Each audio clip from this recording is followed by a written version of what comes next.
24-hour collective intelligence block party. And it happens every Friday, Saturday for 24 hours straight without interruption other than like brief meal breaks and bathroom breaks and whatnot. And everyone is welcome. It's open to everyone. There are some rules, but they're pretty obvious. And, so please stick around, and you're welcome to come and go as you please. It's not like church or something like that where you just have to only come and go at certain times. No, come and go whenever you want. Okay. I see. Right. That goes for everyone, and feel free to invite everyone. Great. Thanks. Yeah. Beautiful. And thank you again for being here, Will. That was just incredible. I had heard some of your stuff and heard wonderful things about you, but oh my goodness, seeing you in person is just quite an experience. So could I say one thing before we transition? Yeah, please. Is that all right? Yeah, go ahead. Again, I just want to thank Will. Thank you so much again for gracing us with your wisdom in the Divine Feminine segment. I encourage everyone to look into the World Peace Diet Mastery Program and Facilitator Training Program. It's totally transformative for me, and it informs along with Climate Healers and Sileche's work, it informs all of my work. It's been transformative. So I just encourage everyone to do that, and invite everyone for next week. We'll have Renee King-Sonnen discussing the what is it called? The Rancher Advocacy Program. The Rancher Advocacy Program. Yes, she's an ex-cattle rancher that has transitioned now to creating sanctuaries, and she's supporting other ex-cattle ranchers to do the same. And she'll be our guest next week. So I just invite everyone. Thank you. Terrific. Hold on, just 5 more minutes. I would like to listen to Nolan's brother, I think. I would really want to know what, he was raising his hand, that I really want to know what he had to say, because our young people are very important, their voice here. Is he still here? Yeah, I just wanted to say thank you to Will, but really to all of you. And thank you so much for this conversation. I'm just so grateful for these perspectives. It's my perspective on the world and human history has been transformed by the World Peace Diet and through veganism in general. And very grateful for you all. Great. Well, thank you. Thanks for joining. Wonderful work we're doing. Thank you. You guys are doing. Yeah, definitely. Thank you, Jackie, for organizing. Thank you, Jackie. Wonderful guest speaker and being here with your beautiful heart. Thank you, Jackie. Totally my honor, my privilege. Thank you both. Thank you for hosting this and giving us this platform to come together. Right. Okay, yeah. If anyone is interested, you can go to worldpeacediet.com and you can find out more about the book and the online training and all that stuff, and be happy to continue to work together and keep it going. Thank you. That's been great. Wonderful. Awesome. Welcome anytime, Will. Great to see you. Thank you. Thanks, Shane. Yeah. All righty. Well, it is my honor and privilege and pleasure to invite and welcome Dr. Priya. I don't know how to pronounce your last name, so I'll leave that to you. Dr. Sailesh Rao and John Raymer, our 3 kind of lead guests of honor. So we've got a bunch of people here. I'm going to ask everyone to mute your microphones with great agility, on and off, when you want to speak, etc. And Dr. Priya, welcome. Why don't you say hello, followed by Sailesh, followed by John, and then we can get kicked off properly. Dr. Priya, great to see you. Hi, everyone. So my last name is pronounced Naik, like it rhymes with Mike. For those that aren't familiar with me, I am a physician. I'm board certified in pulmonary medicine, critical care medicine, and lifestyle medicine. I've been vegan for about 9.5 years, and I've spent the last 8.5 to 9 years studying nutrition and helping folks transition over to plant-based diets for their health. But I am particularly interested in helping people make that transition, not just for their own health, but for the health of the planet, and of course, most importantly, for the health of the animals, along with, all of the other benefits that we know that we see from them when we stop supporting racist industries and we stop supporting industries that sort of keep people under the thumb of oppression. I mean, I think a perfect example of that is what we're seeing now with the all the pork processing plants that are being shut down. I think a lot of people don't understand that their desire to eat animals also drives human suffering. And we can see that when you create a business model that puts the most disenfranchised people doing horrific things to the most disenfranchised species on the planet. So anyway, that's me. So thank you for having me. Beautiful. Thank you so much, Dr. Priya, for being here. All right, and Dr. Sailesh Rao, the man who has brought us all together and is leading us as we speak. Sailesh, so great to see you. We love you so much. Welcome. Thank you for bringing us together, Jamin. This is a great forum that you have created here. And thank you all for being with us. So we thought we would be talking to you about the I mean, for those who don't know me, I'm an engineer who transitioned to working on the environment about 13 years ago. And I became vegan 12 years ago. It took a year to study the environment and say, that's it, I'm done with this. And then I started Climate Healers. And I've been working on reversing climate change, basically coming up with this kind of stories we need to tell and the new game we need to play in order to reverse climate change and heal the planet. So as part of that, when this happened with the coronavirus, we organized a series of webinars, so where we talked to people. And actually, Dr. Will Tuttle was in the first set of the webinars that we did in October. And so, the one that we did in March, April, Dr. Naik was there too. So from listening to all of these people, all of these experts, we came up with a couple of interventions that we could do now to help people. And one of those interventions is what we call the K-Mama app. So it's an app that allows people to buy food and donate food automatically, and buy food from specific restaurants and donate it. So we thought we would have a discussion around that during the block party, and also figure out what kind of new features we need to add to this app, because we have a document that we've written about, which shows what has been implemented or what is being implemented right now. So, and the developers are in India, and they have gotten to the point where they are now ready to upload it to the web page. So they're asking me for the cPanel data. So I had to go buy the website hosting services on GoDaddy. So it's ready. It's getting there. Okay. So we are now ready to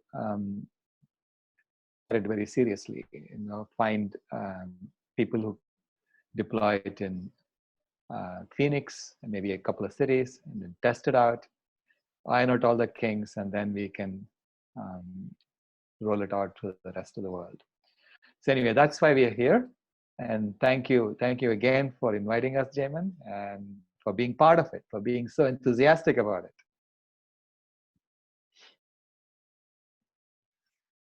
Beautiful. Oh my goodness. Thank you so much, Sailesh. You are changing all of our lives, and life wouldn't be the same without you. So we'll get back to these core topics. I next want to welcome and introduce a man who many of you know already. And if you haven't, you will be so delighted to know John Raymer. John, great to see you.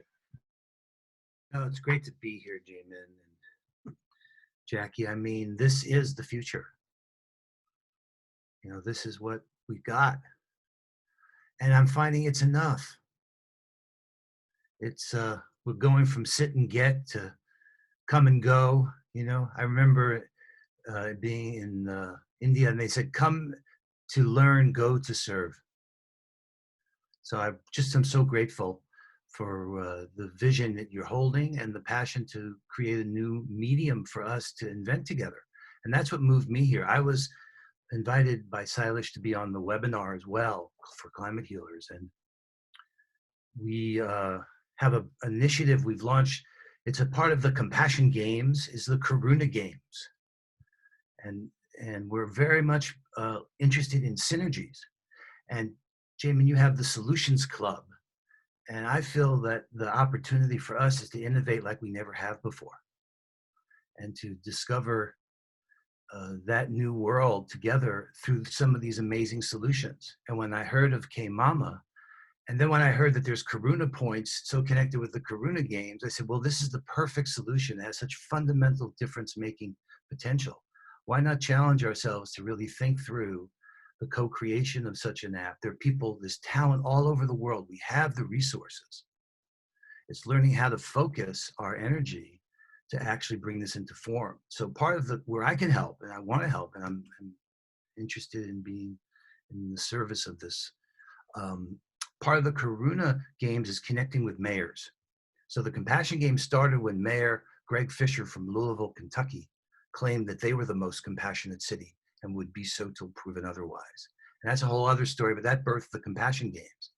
And part of the mayor's Karuna challenge as part of the Karuna Games is bringing mayors together.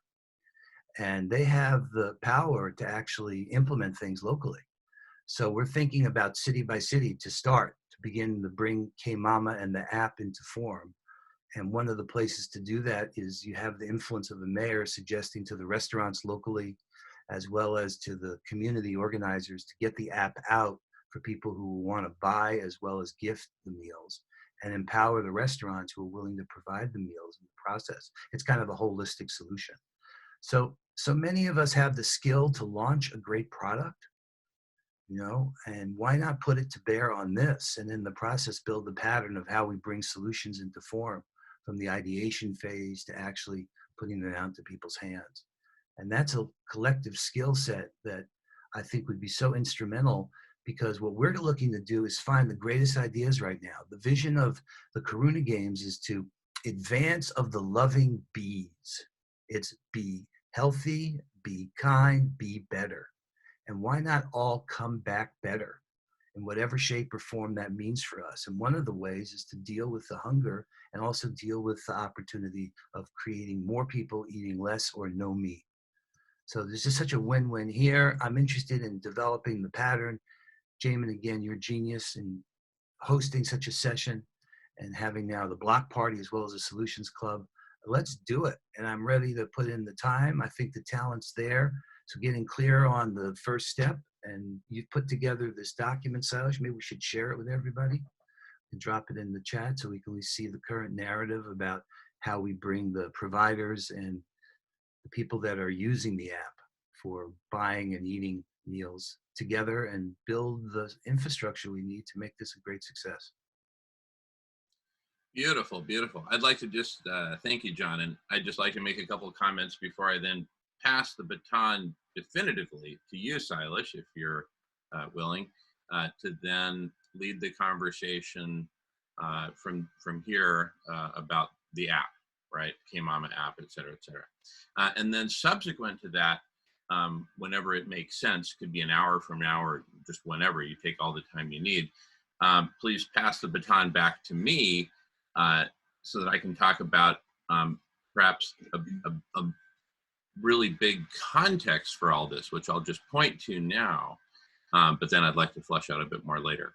And so the last thing I'll say is just a little snapshot of this larger context for all this, which is a new story for humanity that both makes sense of our current predicament and how we got here and who we are and all that, but also where we're going and how we need to get there.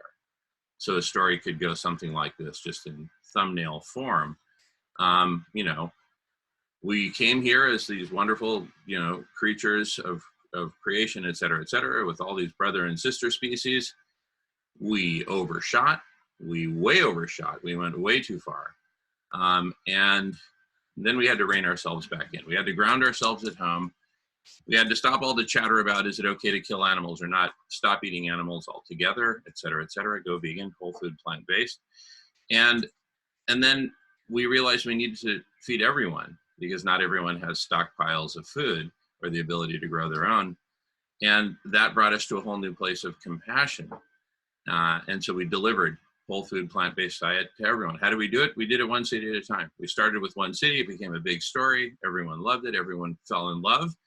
all other cities replicated. And so we simultaneously eradicated hunger, went vegan, eradicated pandemics, as Dr. Priya can tell us all about, and went from there to say, okay, what other wonderful things can we do? And the next obvious thing was to cool the planet in time. We were exponentially overheating. We did SRM, we cooled the planet, we cleaned up the oceans, deacidified the oceans, and went on to a beautiful, compassionate, loving future. Anyway, that's all I'll say about it now. Thumbnail form. Silas, I'll lead it to you. When you want my support for, handling questions, Q&A, the queue and all that, feel free to tap me for anything you need. Short of that, I hereby pass you the baton. Silas, please lead us, and thank you. Thank you, Jamin. I put the link to the doc file on the chat box, but perhaps I can just share the document. Yeah, that would probably be better. Mm-hmm. Yeah.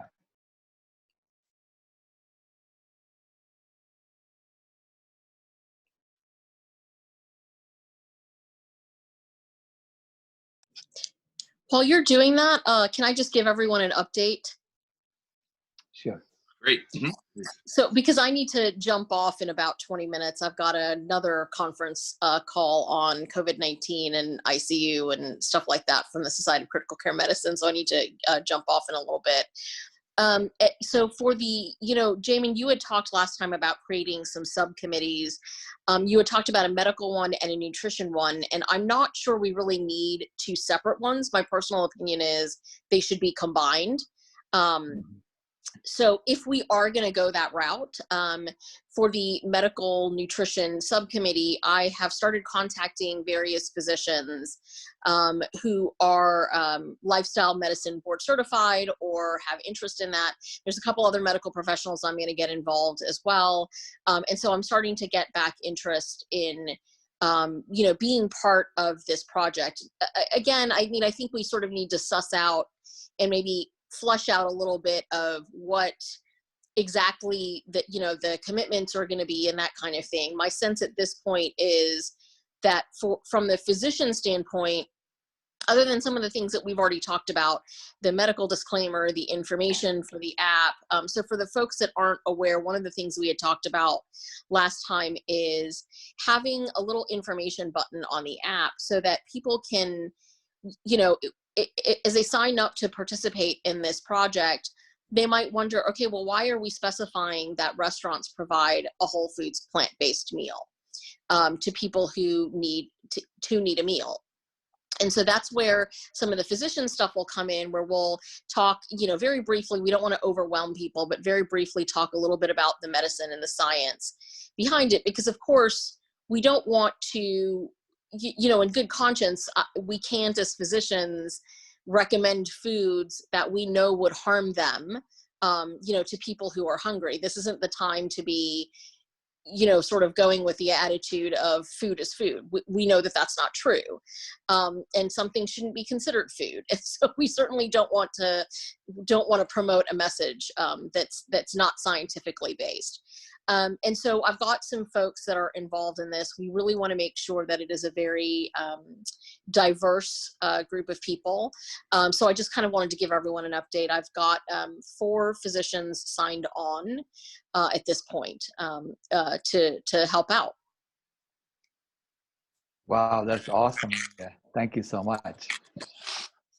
Yeah, I'm so glad it's well underway there. Okay.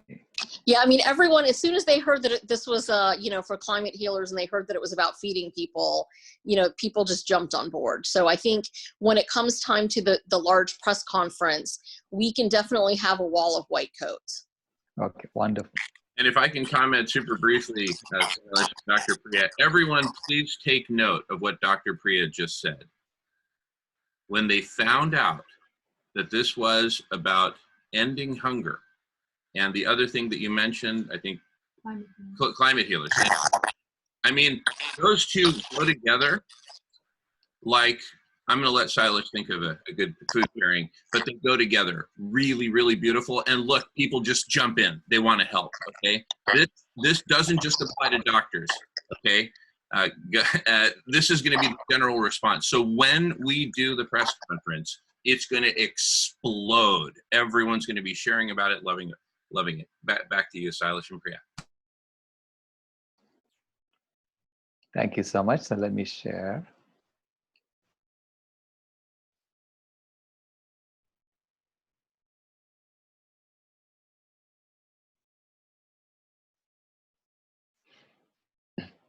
So here's the document file, and this is what the developers have been working towards.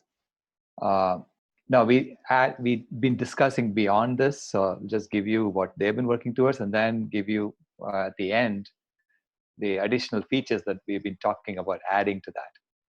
So, but the developers are going to send us the source code, so we can then put it on GitHub and get others to join in and start contributing. So, so the purpose of the app is to connect restaurants and commercial food providers with people who want to eat and who want to donate healthy immune-boosting meals to their neighbors. Because we know that 99% of the COVID-19 casualties in Italy and 95% in New York City suffered from pre-existing conditions. And most of those could have been avoided, if they had good nutrition and good knowledge about this nutrition. So anyway, that was the reason for this app.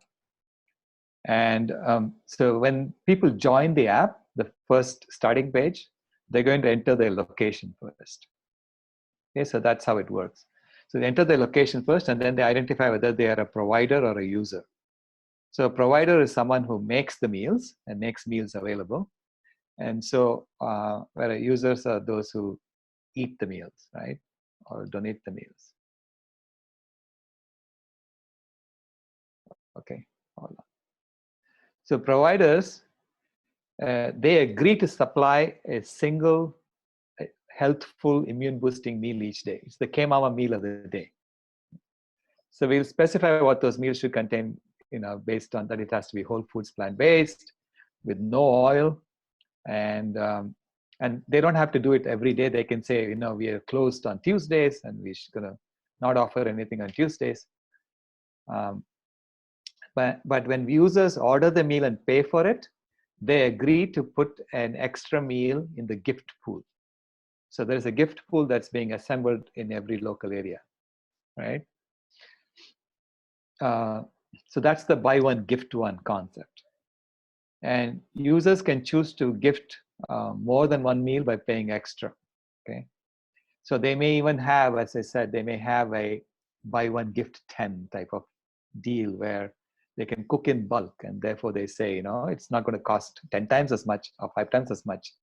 It'll only cost 3 times as much or twice as much, whatever. They can specify that.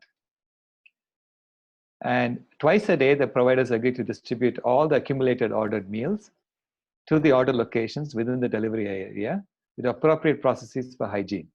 So the ordering, we are going to also let the providers decide whether they're going to deliver the meals or have people come and pick it up, depending on what they have going on. And I think in the future, we want to also add the capability for people to volunteer to do delivery, if necessary, if restaurants don't have that capability. Okay. Silas, can I interrupt with a question real Sure. quick? Sorry. Sure. So will there also be an opportunity? So let's say a restaurant says, we don't really have the ability to deliver, but we maybe want to supply foods to, say, a local homeless population that doesn't also have the luxury of coming to pick it up. Right. They have the ability to say, we're going to build until we get 15 meals. Once we have 15 meals in the pool, we'll go out that weekend and we'll distribute those meals to the local homeless shelter or people who may not even have access to a shelter, that kind of thing. Is that an option that restaurants will have to bundle everything and then deliver in bulk? Right. So that is going to be, that is in the additional features that I've listed, one of those additional features. Oh, sorry. Okay. Yeah. But, it's a very good idea. We need to allow that to happen. Yeah, definitely. Now, the ordering of the meals is closed 1 hour before the delivery begins. Okay, so meaning, if the delivery is at noon for the afternoon meal, then at 11 o'clock orders are closed. and the same with the evening meals. And the providers earn Karuna points for every meal they provide. Okay, so every meal they're cooking, they earn Karuna points.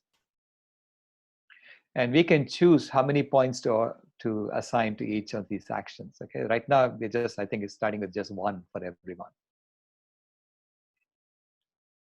Then users can pay for a meal from providers within the delivery area, in which case a duplicate meal will be added to the gift pool and Karuna points accrue to the users. Or they can select a meal from the gift pool and order it, in which case also Karuna points accrue to them. So because initially we were thinking of deducting Karuna points, and then we said, no, we want to encourage people to buy these meals. So then the developers are asking me, then what's the point of the Karuna points? And I said, well, we want to then accumulate them and see who's the most compassionate community. So we can have competitions like that going on, right? So in addition, every user is going to get Karuna points added to their account every day that they stay in the program. So we want people to just keep the app going. Okay. So that's what they're implementing right now. Everything I've talked about so far. Additional features that I haven't told them that need to be implemented. The buy one gift 10 bulk gifting option. So specifically having that as a separate thing. Because right now I think what they're implementing is people can buy multiple buy one gift ones.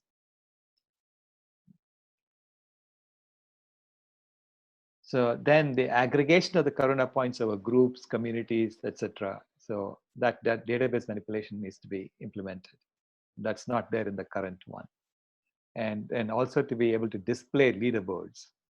So who has the most Karuna points, which group has the most Karuna points, etc. And then have that maybe even show up in the app itself, not just on the website. The other thing we need to add is the category of local admins in addition to users and providers. So that's not there in the current implementation because this is how we can add the feedback feature. Because right now there is no feedback feature in the app. It's a very simple app, But once you add feedback feature, then people are going to complain about things, and then you need a local person to deal with that, as opposed to it all coming to headquarters and having people in headquarters dealing with it. Okay, so we want to make this a very decentralized app, the way it works. So these local admins will have admin access, should have admin access to the database, but only for their local area. So that needs to be built into the app. So these are the features that we would like to invite the community to start contributing. People who know how to code in the Google Flutter platform. So we need to send a call out to Google Flutter experts so that they can come and help us with that.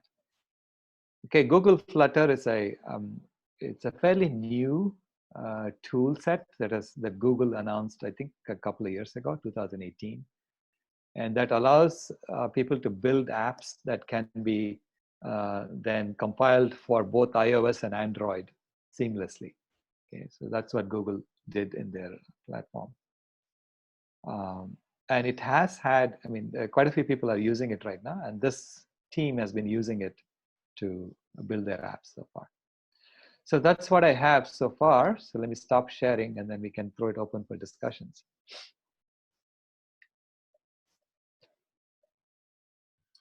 All righty, I see one hand up, which is Maira's. And Silas, if it's cool with you, I'll manage the hands up so you can focus on. Sure. Okay. And if you'd like to be in the queue, just raise your hand electronically if you know how to do that. And if you don't know how to do it electronically, just wave or somehow get my attention, and I'll put you in the queue. And I'll call out the queue so it'll all be clear. So Maira, go for it. Actually, I forgot what I was gonna ask. I'm so sorry. If I remember, I guess I'll ask again. I did ask. I think I even forgot I had raised my hand. Sorry about that. No problem, Maira. Always good to hear your voice, sister. Okie doke. So no one in the queue. So feel free to jump in. Sarah has her hand up. Oh, I'm sorry, Sarah. Yeah, Sarah has her hand up. Go ahead, Sarah. Hello. Hi, Dr. Rao. I wanted to ask you, with this app, what's the inaugural city? Are you going to start it in India, or is this going to be started in New York City? Or I know you said you're going to have a press conference. I believe that's what you said, if I'm not mistaken. How are you going to like roll it out once the app is able to be downloaded? How are you going to do the like communicating it to everybody? Like, are we going to be the messengers where we go around and tell restaurants? And because we're kind of doing something not quite like this in LA, but a lot of the vegan restaurants are doing, you can go ahead and order and you can donate. They'll have a box, or you can check if you want to donate 10, or you can buy a meal for someone else if you want to. So it's on a tiny little scale right now, very tiny in big major cities. So I just wanted to kind of find out, are you going to try to partner up with delivery companies also as well on this? Yeah, good question, Sarah. Initially, we are thinking of rolling it out in Phoenix because I have local contacts here. And so the head of the restaurant association has agreed to help sign up a bunch of restaurants to do this for us. Because, not many restaurants offer whole food plant-based foods, so we need to get them on board first. And so that's what this restaurant association head is going to help us with. And then once we roll it out and try it out here in Phoenix, then we are going to go through John and the Compassion Games and the cities that he has contacts with, the mayors. So the mayors can then contact the current restaurant association in their city and get them on board. So at least target all the compassionate cities right away, once we have tried it out in Phoenix. And Jamin is in charge of the press conferencing and all that, getting the publicity behind it, getting people behind it, and so on. It's in very capable hands, so I'm not even involved. And of course, the medical side, Dr. Naik is involved in, is leading that, and I don't have to worry about it. It gets done. Beautiful. Collective intelligence in action, which is what we're all about here at the Block Party. Right. All righty. So we got two folks in the queue. We got James, followed by John. James, coming at us from Cork, Ireland. Welcome, James, and go for it. Thanks, Chairman. Just for Dr. Seidler there, in regards to the, you were saying buy one, gift one, the buy one, gift 10, or likewise buy 10, buy 10, gift 10, or whatever way it will work. In that way, in that sense of the idea of buying like bulk, we say, amount of meals, like in the future, as like Stephanie was saying there, I think the last person that asked the question there as well, will it be just restricted to small areas? That answered that question anyway, but Stephanie was on about the idea of like Nepal and small villages, you could feed a whole village for 60 quid. So if you bought, is there a way of incorporating it so that these third world countries could be, brought into it at an earlier stage, because they are at the most, dire need? Yeah. Yes, that is the idea. We want to do that eventually. This should go wherever people are hungry. We need to be able to. So we're connecting. The idea is to connect people who can cook the meals with people who are who have the resources to fund this cooking, with people who are hungry, and making sure that all hunger is taken care of in the healthiest way possible. Because we all have to come together, around the world to address this virus problem and to recognize that we are all in this together. If someone is sick, then the virus is going to spread from them to all of us, right? So it's treating it holistically. Thanks. Thank you. Beautiful. Beautiful. Also, Jamin had a list of other things that need to be done around it. So we have covered With John, we are covering getting to lots of cities. With Dr. Naik, we're covering the medical aspect of it. Jamin is covering the marketing aspect of it, but he has a list of other things that need to be done too. So maybe Jamin talk about that a little bit. Oh yeah. I'll get to that once we get through the folks who've got questions for you, Silas. So happy to address in a bit. We got two folks in the queue. We got John from the island of Ireland to the island of Whidbey. We got John followed by Natalie. Go ahead, John. Which John? From Ireland or me? No, from Whidbey. You. Yes. You Okay. So here's what I'm thinking. So exactly like people are saying to us, let's be able to create a K-Mama network anywhere. And that K-Mama network needs a local administrator, very similar to someone who started Compassionate Cities campaign. But it's not a requirement if you don't have a Compassionate Cities campaign. We'd love to look at the model for how it gets implemented. And you can start to see what Kayla Schroet turning into a requirements process where we're articulating, because as I looked at it and heard from you, what I think you're saying, the providers, they've got to be able to receive orders, they've got to be able to produce the meals, and they've got to be able to deliver the meals. And there may be different strategies for all of that may be different ways to do delivery. The user here is someone who should be able to order a meal, whether they're going to pay for it or not. And the game, as I understand, if they do pay for it, then the restaurant, the providers agreed to make a second meal to be put into this meal pool that's available to draw from. So it's a very clear kind of game. And I use that word only because it kind of is a good metaphor for thinking about how to introduce this and how to get people to play. The Restaurant Association, I mean, the strategies that you'll be using in Arizona are what we want to learn from. So there's a couple of teams that could be working in parallel here as we get the development right and prepare for the launch. And that's what I was speaking to before, Jamin, you know, this whole idea of how we bring through a new medium, these solutions into form and how we organize that process. So Silas, you mentioning Google Flutter and us being able to know what is the campaign here to put the call out for in terms of what are the resources we need, and given the tactics like having a press conference that we're talking about and envisioning some timeline. So a lot of us who know how to put stuff together and launch it, this is a chance to break into some maybe subgroups around these areas like Dr. Priya was talking about, combining medical and nutrition. So we need a Kumu map of just kind of naming all the little groups that need to be associated with bringing this into form. But that's the thing. And like someone recognized, when you put together feeding hungry people and climate, you know, hunger and climate together, healing this way, it's just such a great opportunity to bring us together and get something done that's really meaningful. So if you're interested, put your name in the chat and let's start to move into the ability to harness the will as well as the way. Beautiful, beautiful, John. I'll let Silas respond, and then we've got Priya in the queue, followed by Miles. Go for it, Silas.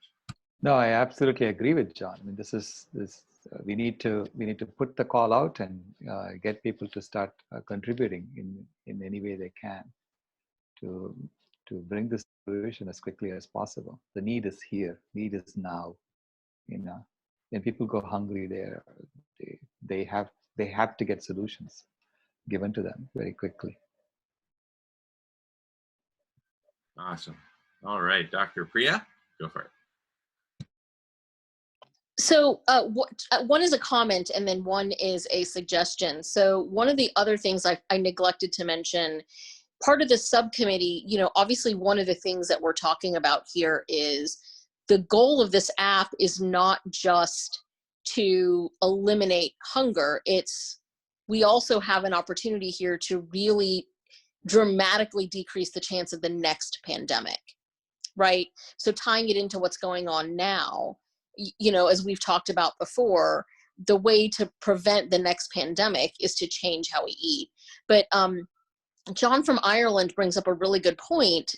If we're going to start talking about this in countries that are, you know, I tend not to use the term third world or developing, because I think we all know that these were developed countries that were then colonized and destroyed. So I don't know what the right term to use is, but one of the things I think would be kind of an interesting thing to tie in, and I'm not sure if that's sort of outside the realm of what this app can do, is to point out that many of these countries are growing grain for the West. Right? So it's not that these countries should be starving. It's that we are taking that food to feed, domesticated animals in the West in an incredibly inefficient system. So I don't know if that's something, Sailesh, that that could be just, I don't know if it's as simple as addressing that in the press conference, addressing that in marketing materials, if that's something that should go in the app itself. Yeah, that's something I think we need to at least add in the website for the app, so that people, I think a lot of the information that we are talking about will be on the website that people from the app can click on and then read. That's the way I would do it. I'd try to make the app as lightweight as possible. Yeah, maybe they can get Karuna points for every section they finish reading or something like that. That's a great idea.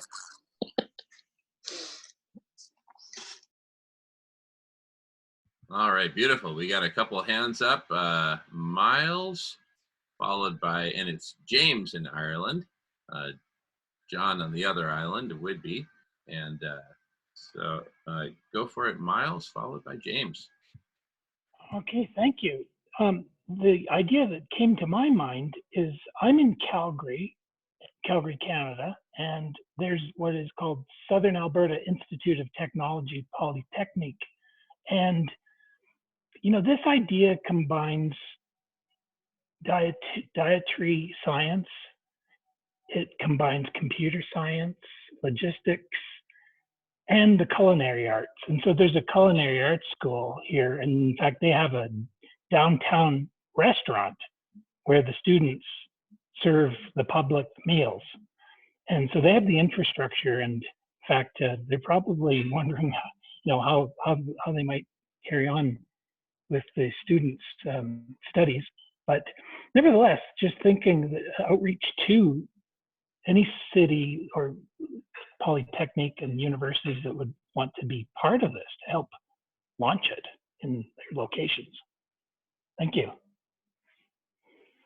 Brilliant, Miles. I'm going to let Sailesh respond to that, but I mean, we're just scratching the surface of the planetary collective intelligence that's going to be put together, and there will be a huge part that academia can play. And as Dr. Sailesh, Dr. Priya have spent so much time in such diverse areas of academia, right? Getting PhDs and MDs. Anyway, I'll leave it to Sailesh to answer that better. And then we've got a couple other folks in the queue. So really awesome conversation. Great stuff, everyone. Go for it, Sailesh. Yeah, I'll leave it to you, Jamin. I think you are the best suited to get all of these ideas together to do the marketing, to do the launch, a global launch of this. But let's get the initial kinks ironed out first. Yeah, absolutely, and I'm excited to talk about that. Let's see, James had his hand up. I'll let James comment, and then I'll go ahead and jump in on what you just mentioned there, Sailesh. Yeah, just a quick one. A thought came to me there, but obviously I know a lot of people will walk in on the ground into restaurants and buy a meal and gift a meal. So that's one way of doing it. And people order meals using credit cards, so they can do it over the phone on the credit card. That's another way of doing it. But a lot of people as well, like myself personally, no, I don't have credit card. You know what I mean? I don't need a credit card because I have no money in the bank anyway. So put it that way, I don't deal with banks anyway. You know what I mean? Why should I give them money to pay them to count my money? Either way, anyway. Point is, a lot of people that don't have credit cards, but they can donate to certain charities, especially global charities. No, that would be happening in different countries and what have you. And you can donate by just texting a number, and a certain amount of your credit is taken out, because a lot of people with mobile phones have pay as you go. So just credit in the phone. So the money can be taken out of their phone credit basically. So you could have a text to donate a meal as well.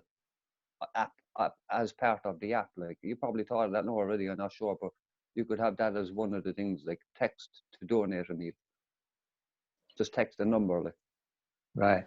Thank you for that. I hadn't thought of it. In fact, I think that's a great idea that people should have any way of connecting with the restaurant. And so the restaurant should have the ability to add gift meals, ask them when they please.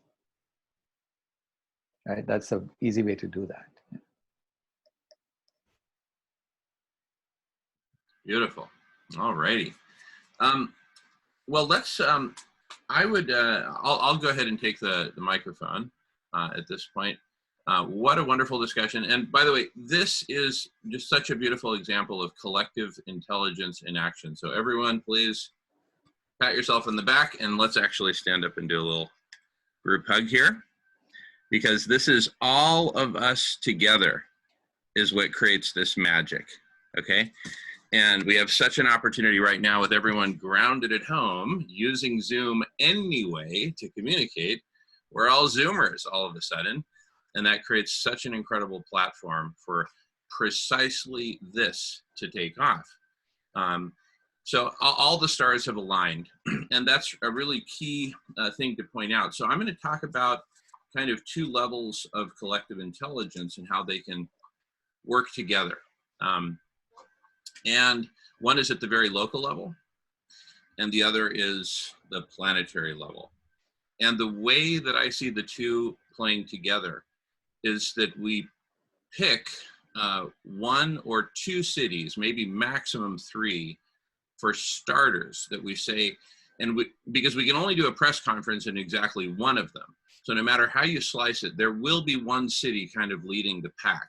So we get super local, we get hyper local, and that it could be with a mayor who, the requirement could be that the mayor must commit with us to permanently eradicate hunger in that city, right? And this one city is just the first of, ultimately millions of dominoes that will ultimately cover every city, town, village, hamlet, community, right? However sparsely or densely populated, everywhere in the world. And that is also our stated goal. We're saying, listen, we're pushing over a domino, pick your metaphor, exponential dominoes. The Smithsonian has a super cool video on that. It's about a minute long, must see, or V for Vendetta. But whatever your domino metaphor, this city is the first domino. And so we ask the mayor to commit. We ask the mayor to bring in a bunch of pillars of that community, each of whom commits as well. And so what you'll have is a bunch of leaders, local and international, in the case of the leaders we're bringing in from this community, all led by Dr. Sailesh Rao. I think he's the natural leader of the whole group of leaders. And then under Sailesh, well, I don't even like to speak in terms of hierarchies, but let's speak in more sociocratic terms. Right there with Sailesh will be, the leader of medical and nutrition, Dr. Priya. And I loved your idea, Priya, about, combining those. And then likewise, leaders across a whole bunch of different areas. In fact, we need to have leadership addressing, I'm just going to go through a list of about 15 or 17 different topics or perspectives, all of which need to be, for lack of a better word, mastered, right? We need to really have a firm grasp and representation across all these. So we've talked about medical and nutrition. Another one is agriculture, bringing in the local farming community.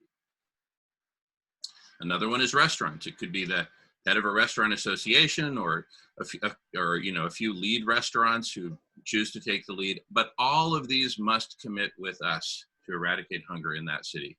Big and bold, no turning back.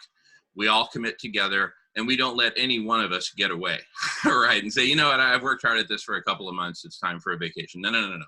We're here until we eradicate hunger. It's a promise not just to the city, but to the planet, because to the planet, we're proving this can be done. If it could be done in Tempe, Arizona, it can be done in Calcutta. It's just a matter of scale, okay?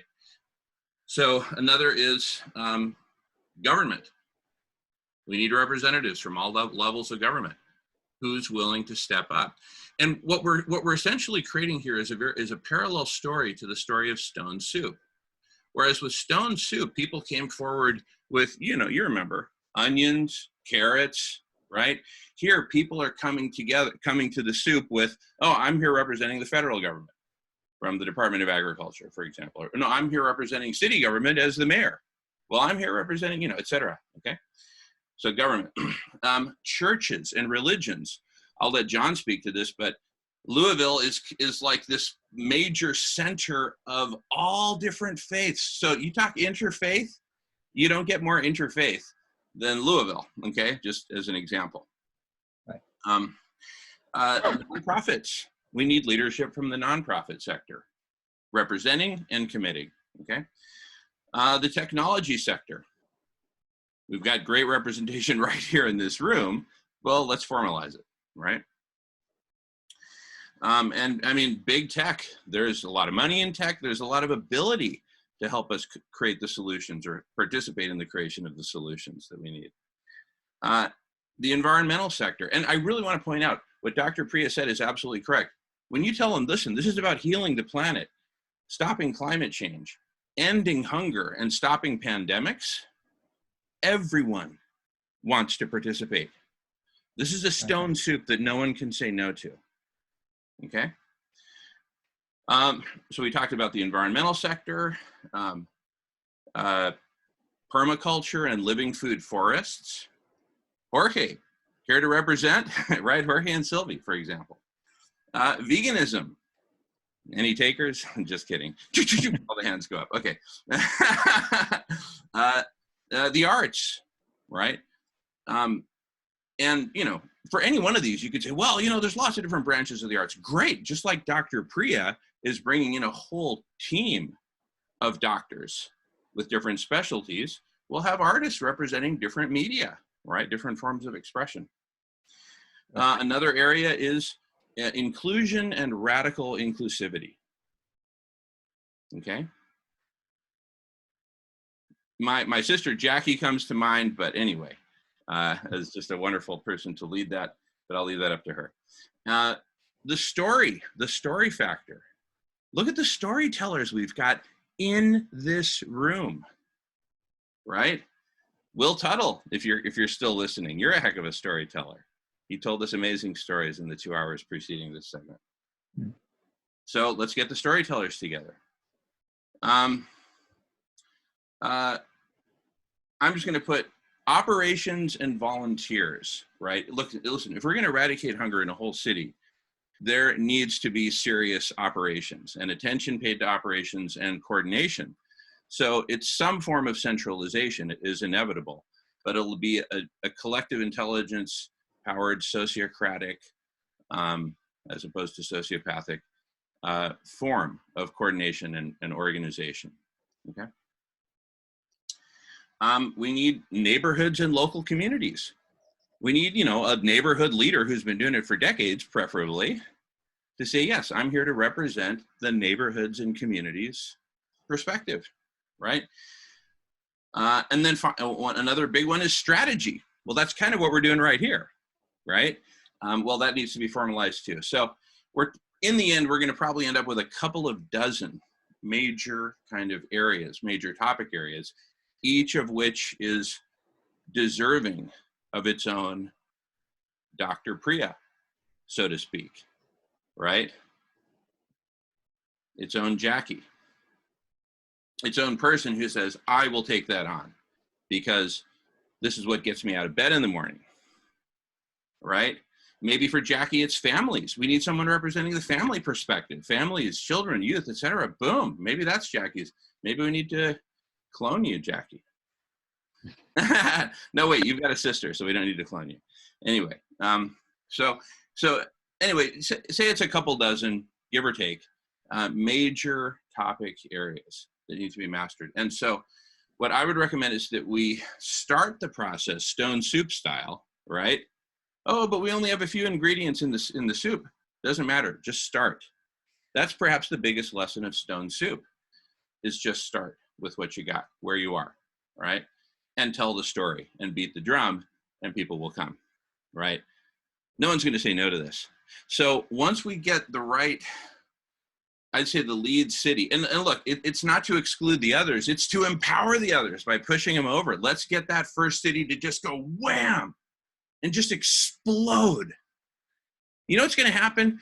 People are going to be crying in the streets, knowing that they're finally at a big community meal where everybody eats, not just a lucky few.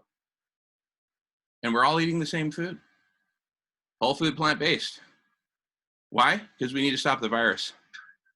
Don't go. Oh, and Dr. Priya has a bunch of other reasons. Anyway, we could go into the details of that, but of the specific messaging, I'm going to refrain from that and keep it to the high level. So what I would recommend, my recommendation for how to move this forward, is that we have established standing weekly meetings for each of these topic areas. So there will be a standing weekly meeting for, say, the doctors. So Dr. Priya will organize, she'll talk with her medical colleagues and say, okay, shall we do it at this day and this time? Great. But I would recommend that it be open to all participants to join, part of the radical inclusivity, right? But even those are details that we can, that we can delve into. It could be that the doctors want to get together sometime without outside folks listening in and asking, novice questions. Fine. Anyway, so I'm just throwing out some ideas. But that at least part of it be public so that folks can ask their doctors, right, about questions that they have, right? We all need to ask the other experts. So, and I'd like to offer up this venue of the Collective Intelligence Block Party as a place to hold and host as many of these standing weekly meetings as you all want. If you'd rather have them in the Tuesday Solution Club, have them there. If you'd rather have them on a whole different day and a whole different time, do that. No problem. I'm just saying this is a managed space of 24 hours, and the Tuesday Solution Club is a managed space of 8 hours. So you have that infrastructure to rely on. And you have whoever else comes, like, look at all these folks. See, let me tell you about how this meeting came to be, because this is a good example of what I'm talking about. So Dr. Priya, Dr. Silas, John and I were all meeting over the last week. And at our last meeting, we said, well, shoot, when should we meet again? Well, how about Friday? I said, well, look, we got the block party coming on Friday. Why don't we meet at the block party? And then we have all these other wonderful people joining us. See, that's what I'm talking about. And then one of the great things there is that someone who's just all into ending hunger will just set their alarm for 5:30 in the morning if they're Pacific time, get up, have some nice, delicious vegan breakfast and coffee, and boom, just come to the block party, just hang out all day long. Why? Because this is what we do. We take every single aspect of the problem and solve it. Now, we may also want to go parallel and go into a bunch of different breakout rooms. Each of us meets with our teams, and then we all come back together at the end. Those are kind of the two bookends, and we can find some creative way to do it.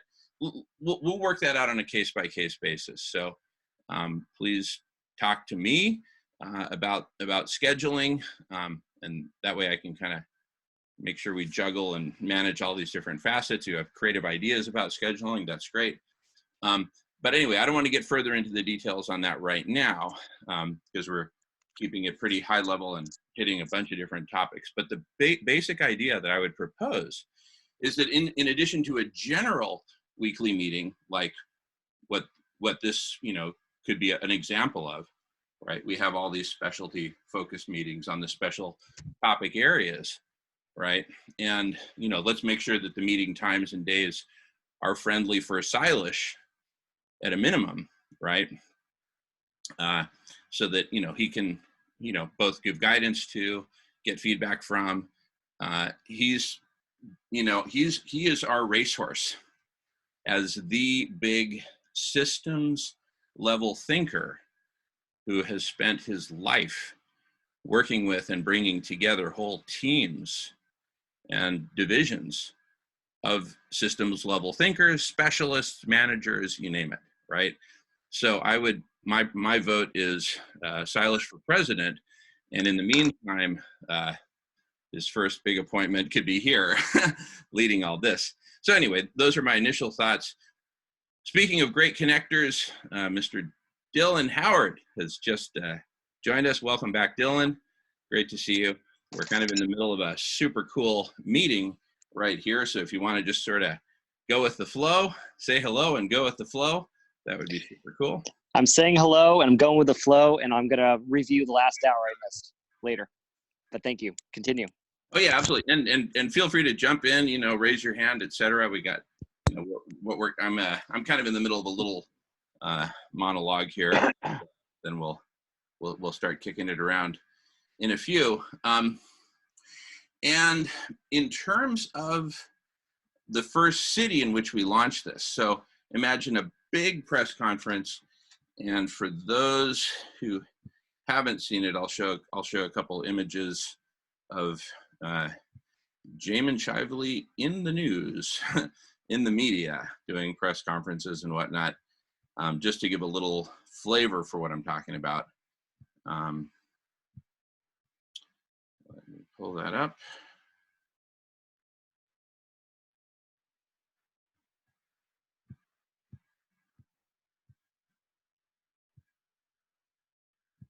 Okay.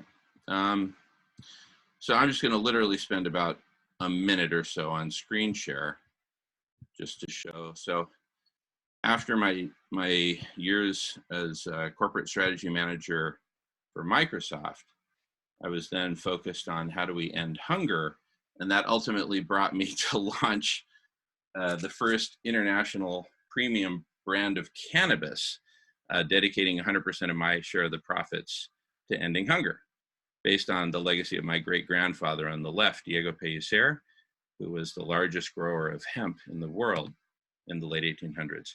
When I told the media about this, they came running. And instantly it was like a thing around the world, and the Taiwanese made an evil anime character out of me, the Bill Gates of Bud. Fox News invited me back to New York, did a great interview there. Deborah Borchardt of The Street invited me to the floor of the New York Stock Exchange to interview me about the .bong era of legalized cannabis.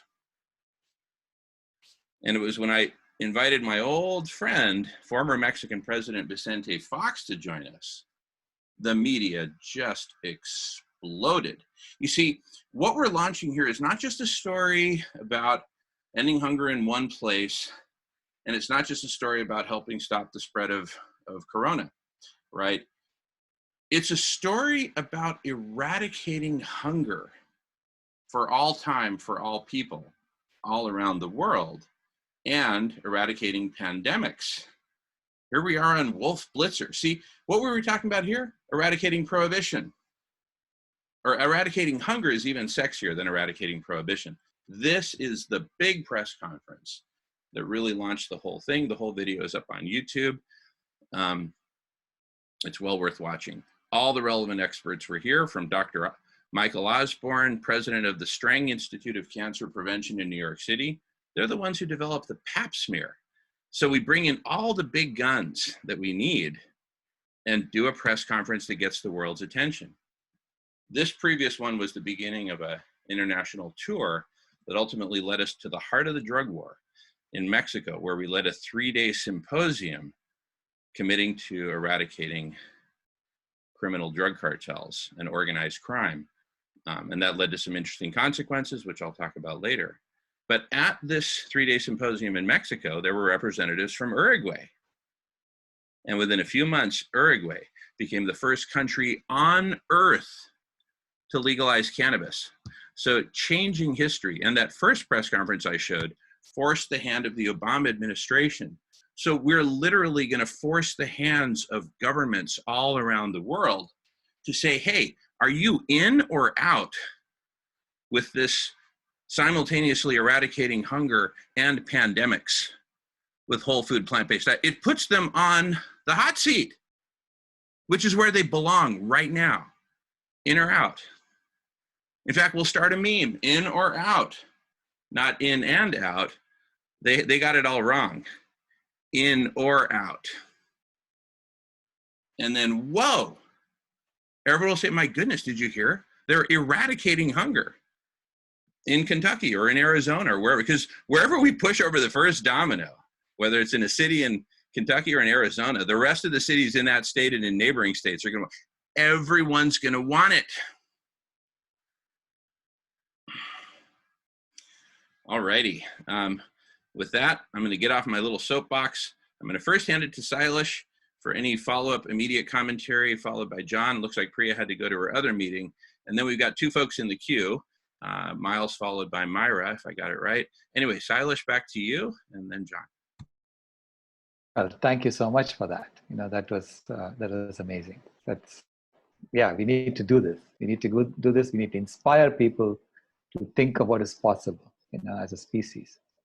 That we can actually do this, not just ending hunger, but also reversing climate change. I mean, all of the problems are addressed by this intervention that we are trying to do. And getting the faith community involved would be great. You can get the faith community involved so that they promote this. Yeah, so thank you very much. And I guess there are two others who have their hands up. Right, I first wanted to just give John an opportunity since sure. Such an amazing connector and visionary himself. So I just didn't want to go too long without hearing from John. Go for it, John. And you're on mute. Yeah, no, so I just built this mind map. I realized, wait a minute, you might not be able to open it there. So just capturing your thoughts, everybody, including the layout you just did. I'll put up a easier to open link. I realize that's not what I wanted you to have, because I'm just here determined that we break new ground in how we actually get this stuff done. So you're on call for standing meetings and the ability to, how quickly we move these visions into a reality. That's kind of one of the metrics I want us to watch closely and see how quickly we can actually start to roll something out in Arizona, and then start to, at the same time, be in parallel preparing other places. So it's just an exercise in collective empowerment that I feel is upon us. So this map will be helpful. I'll send it up in a second so everybody can see it. Beautiful, John. Thanks for that update. Wonderful, wonderful. All right, if I got the order right, we got Miles followed by Myra. Go for it, Miles.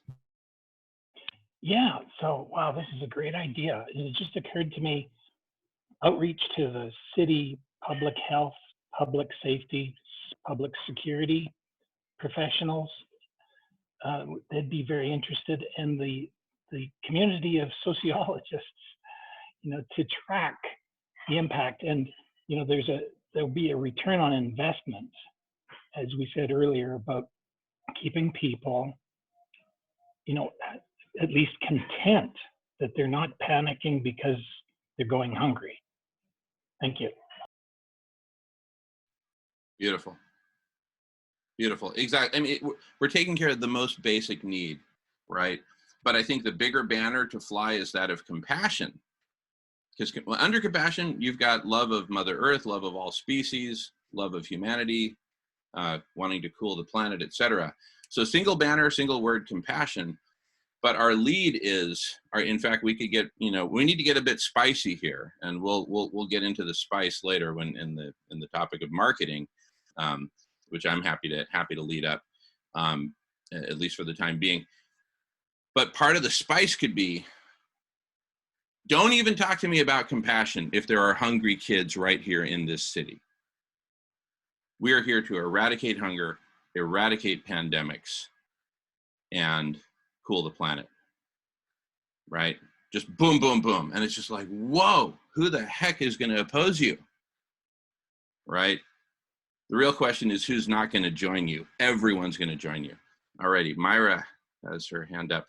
And by the way, Silas, John, just feel free to jump in, in response to any question. Just don't wait for me to call on you, please. Just jump in. And just a quick yeah, supplementary. Sure.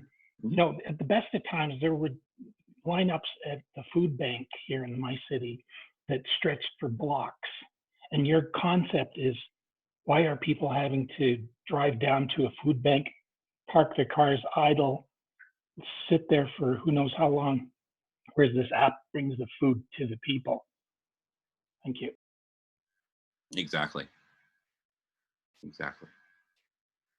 All righty, Myra, sister, go for it. Well, because we do need some spice here, some chile habanero. I feel like we really need to get motivated, and I even feel like we need to make a bet. Let's bet on reaching out to our city mayors and see who is the most compassionate, see who is the one that is going to step into this first. I already emailed John Giles, which is the mayor of the city of Mesa, so I'm hoping that he jumps into this conference, and if he doesn't jump into this conference, that at least he's interested. So let's make a bet and see who's going to step on it first. Yeah, well, why isn't the mayor of Louisville here in this meeting, right? Too busy to end hunger, Mr. Mayor? You know, spice it up. You know, so look, feel free to text your mayors. Tell them to join, right? And I say that there's no other point of business that's more urgent than this for the following reason, right? I'm going to pick on Nolan for a second. Now, Nolan could argue, okay? Nolan could argue that cooling the planet is the most urgent thing, right? But I tell you this, there's no way in heck we're going to cool the planet in a Mad Max world. So Nolan, put that in your pipe and smoke it. Anyway, I'm just using Nolan as an example. Vegan tobacco only, please. Organic preferably. All right. So this is the way. This is the first domino on a planetary scale that needs to get knocked over. Smack, hunger.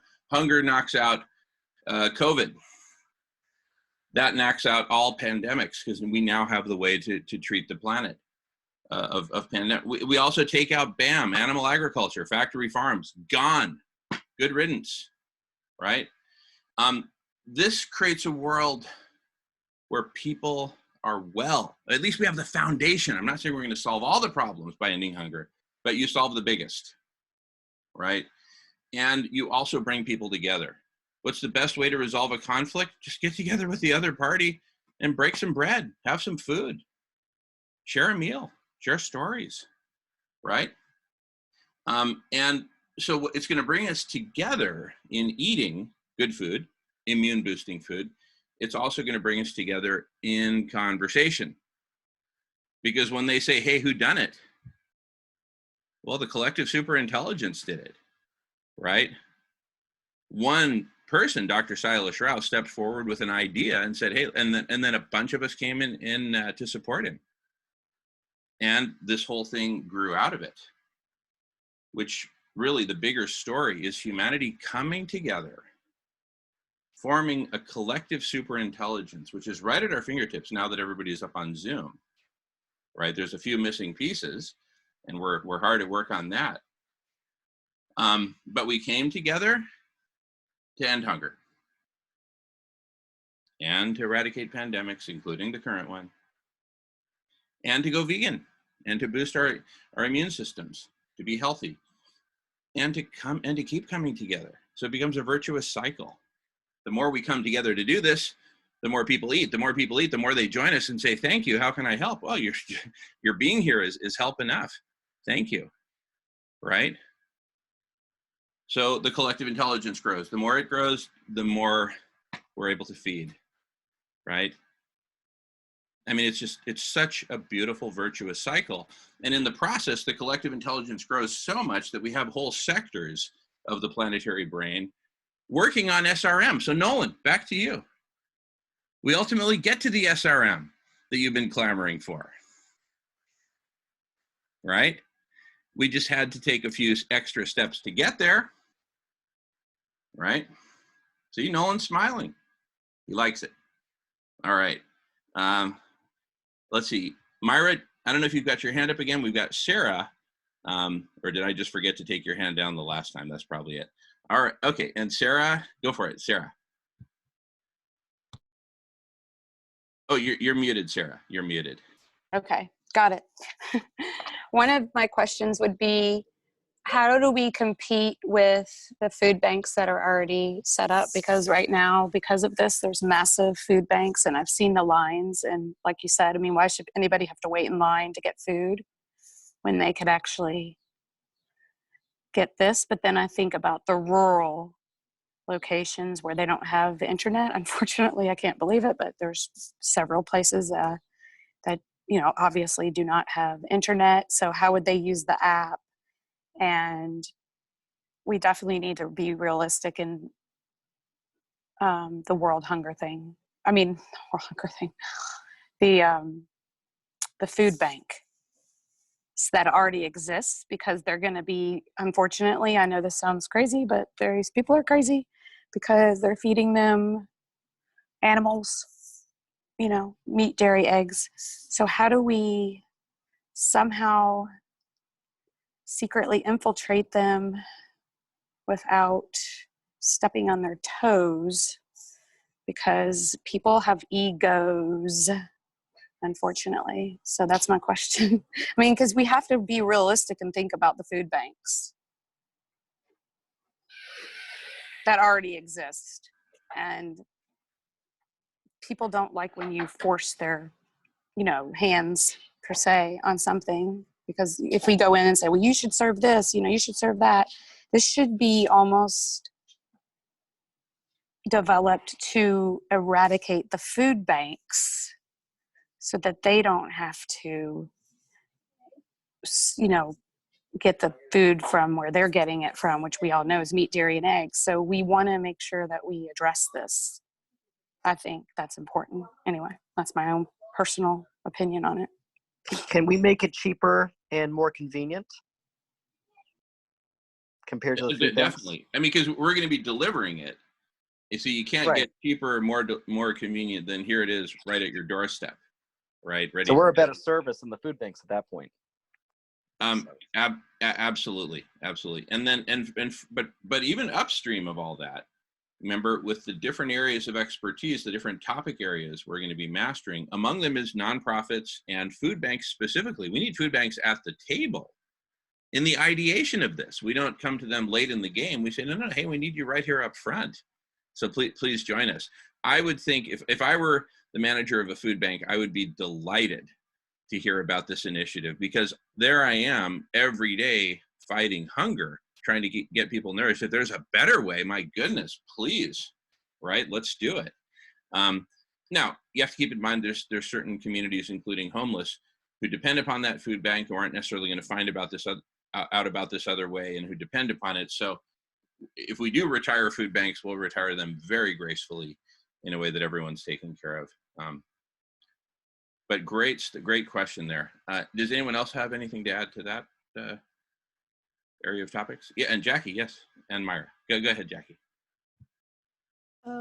So to respond to Sarah, like locally, and I don't know if this is something we're going to continue simultaneously, is this something that we're doing temporarily, but what we're doing locally is we've put out a call to action to the community members to either donate money through the nonprofit or to donate non-perishable, shelf-stable, immune-boosting, vitality supporting foods to create food boxes for community members that are affected economically by what's going on. And so Sunday we are gonna go shopping. We're gonna make these boxes, and we've received numerous people from the community that are asking for these foods. So in line with what we've learned with Sailesh is maybe it's about creating the new and showing that our purpose is not just to eradicate hunger, but simultaneously we are trying to create an immunity to all of the diseases, to help all of the diseases, right? To make us more resilient. So I think if we take that approach simultaneously, I think maybe we can get the food banks aligned with us, because they are all about heart. They're all about trying to do the right thing, but they are all contributing just to food that are in boxes, that are instant, that are processed, that are just creating more harm than good, but from a good place. So I think when we come with that love and understanding and saying, this is why we're doing what we're doing, we'd love to support you and we'd love to collaborate with you, because we know what you're doing is what you're doing is intentionally the right thing, but we're actually contributing to the problem. So I think we work alongside and then collaborate with them. And then that leads me to my next question about how we've been looking, Myra and I and my nonprofit and hers have been looking to how do we get recipients? How do we get the recipients? How do we know who is in need in the community? Especially like those, like we said, were homeless. Saturday, I'm meeting with Project Roots Arizona that work in the spaces of opportunity here. That's a local community garden in South Phoenix. And what their nonprofit is doing is they're growing their own food and then they're donating and preparing it to the homeless. So we have to collaborate within our own communities for those that don't have access to the internet, that don't have technology, but that are in need. So we can all collaborate and be allies with these nonprofits that do have access to those communities that don't have access to us.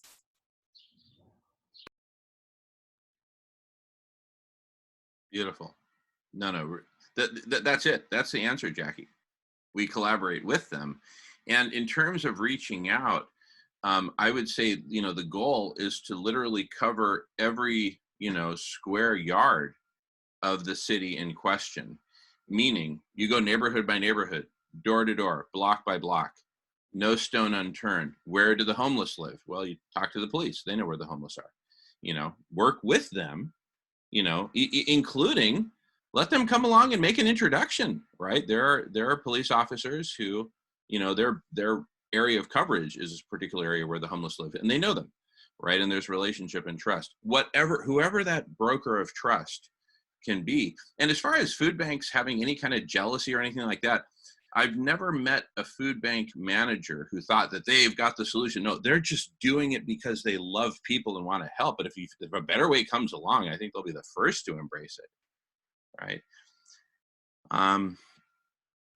All right. Myra, you've had your hand up, and also James, and of course, Silas and John, you guys just jump in when you need to. Don't wait for an invitation. Go for it, Myra. Or John. Yeah. John or Myra? Go ahead, Myra. Okay. Going back to the food box, the banks that are actually out there, and I mean, I'm pretty sure they're doing their best they can. But for example, I personally received the box not because I went, but because one of my family members said if I wanted a box of food, I was like, yeah, that's fine. So she brought me a box of food from one of those banks, and I was very surprised to see a piece of meat that was bubbly. There was like a little container with egg yolk, and it smelled really bad. Cucumbers of the size of, not the regular size of cucumbers. I mean, who knows how much GMOs that cucumber has. I truly believe that people are really not looking forward anymore to go and get their food boxes at the food banks, because they are waking up to realize that what our body needs is food supply. So I think that we are in the right path to bring this new project that Salesh is doing, but no doubt. Yesterday I was looking at a little mainstream on the media with Trump saying something about it. I think he didn't meant to say to inject disinfecting in your body. And another person was saying to go out to the sun so the COVID can get killed. But we know that if you're exposed to the sun too much, and if you're not eating foods of light, we know that can get you sick, because it activates cells that can be damaging to your body, cancerous cells, and depending on what kind of illness people have. So it is very important to bring this type of consciousness to the community, that you can definitely expose yourself to the sun, but you need to be like the sun. You need to have in your body foods of light in order for this nutrients to absorb in your body well. Otherwise, So I feel like definitely the re-education is a thing that we all have to work together and to be out there, telling people, re-educating them, letting them know the reality of things. That's all I wanted to share. Thank you. Beautiful, Myra. Beautiful, beautiful. Stavitt, I see your hands up. James had his hand up, I think, a moment earlier. And I just wanted to comment super quick. Myra, one of the really beautiful things that's going to come out of this is a planetary conversation where we come together and talk about all these things already, right? And if you want to know about the nutritional aspects, hey, there's deep conversations just on that, et cetera, et cetera, et cetera. Environmental, there's no end to it. All righty, so we got James followed by Stavitt, and if I'm mispronouncing your name, I apologize. You can correct me. And James, go for it. Thanks, Jim. Yeah, I think we're just getting a bit sidetracked in a sense because we're, you know, the food banks seem to be getting tied too closely to what Eilish is proposing because they're two separate things anyway.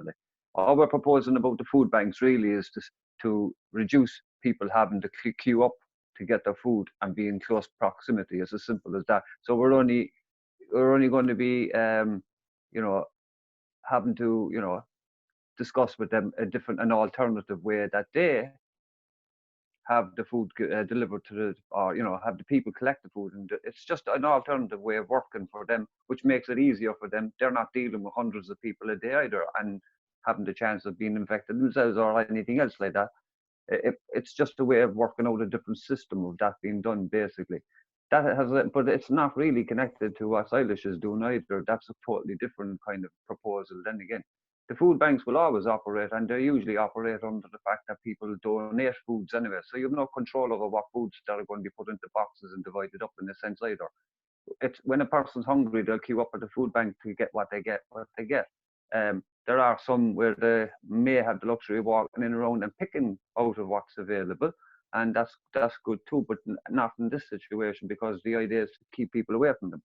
So point is that it's nothing to do with the proposal the Eilish is doing, really. It's only about getting onto the food banks to offer a different way of operating, really, and making life easier for them and the people that have to queue up. As regards to the poor people in society and everything else, well, as it is here with Ireland anyway, we have a number of charitable organisations, and usually they're connected through the churches and everything else like that.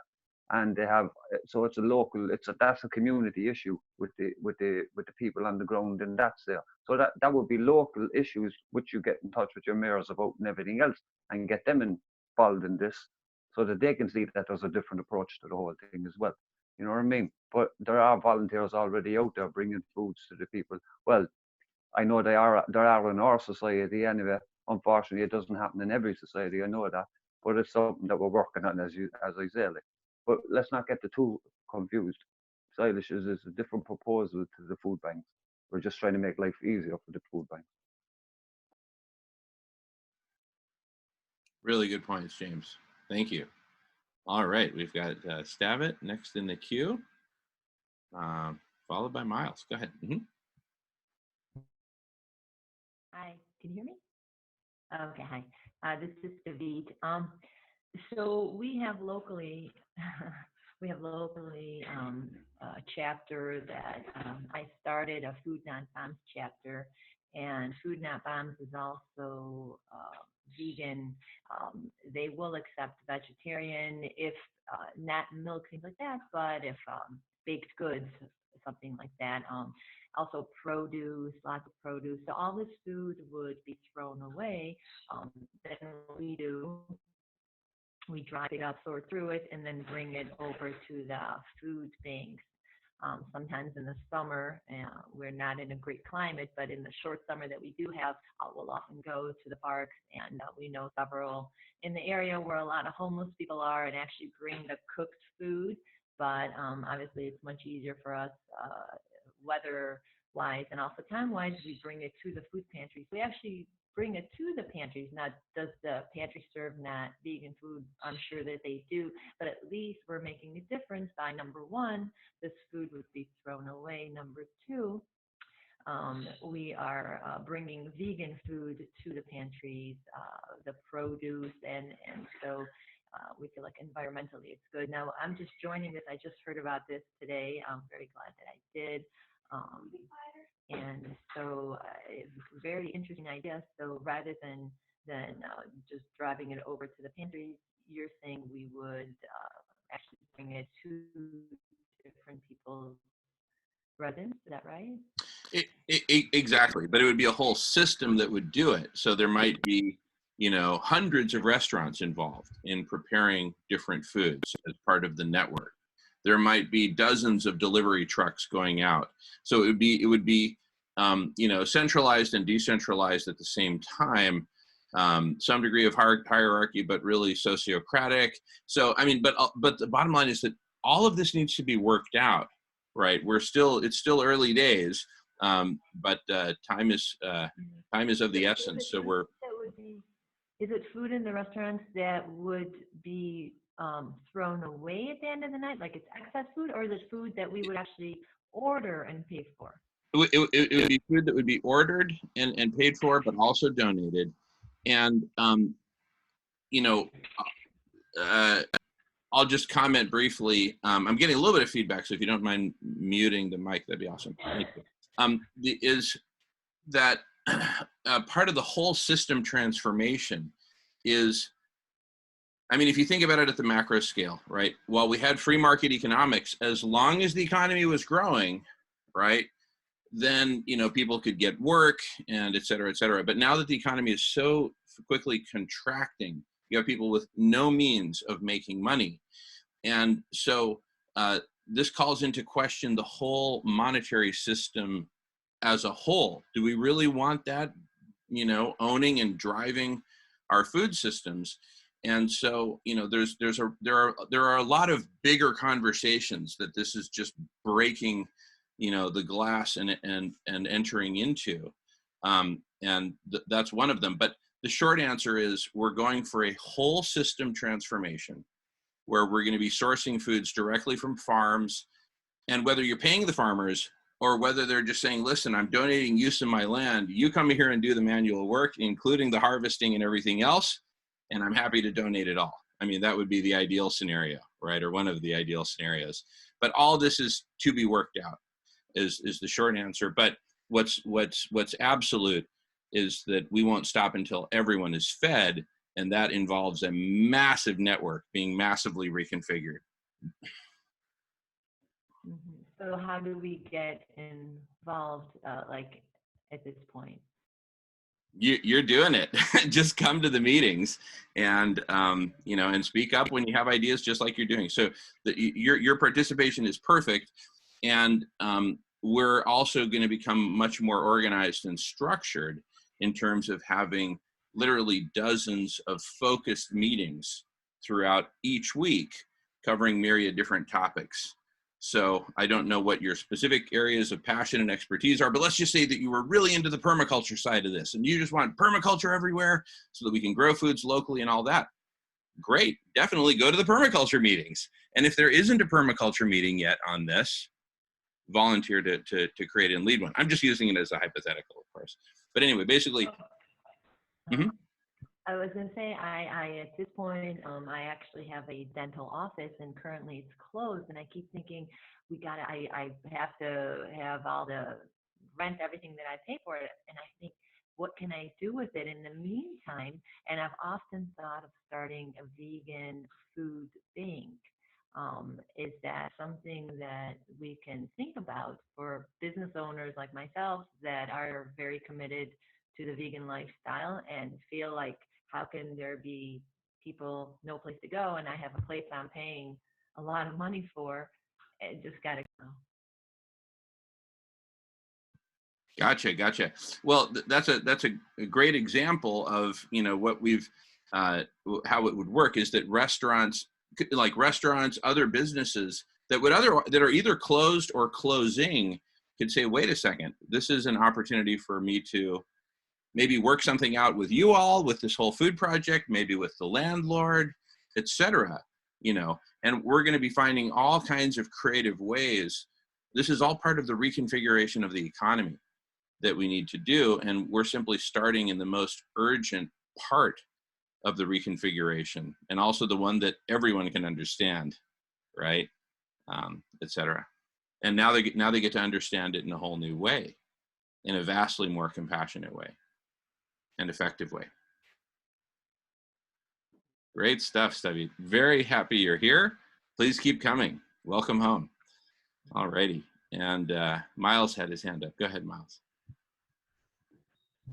Yeah, so I'm in Canada, and thankfully, you know, we have this amazing supply chain, and I can probably buy a watermelon any time of the year, even when it's 30 below, because they'll come up from Mexico, right?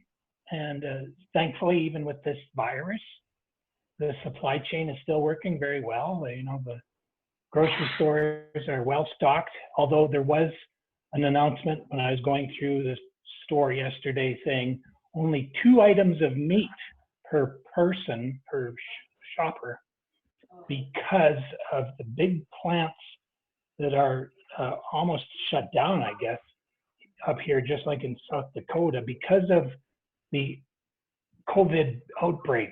There's some 900 cases. It's terrible. And of course, these are the, as was mentioned earlier, the least privileged people that are pushed to work in these places.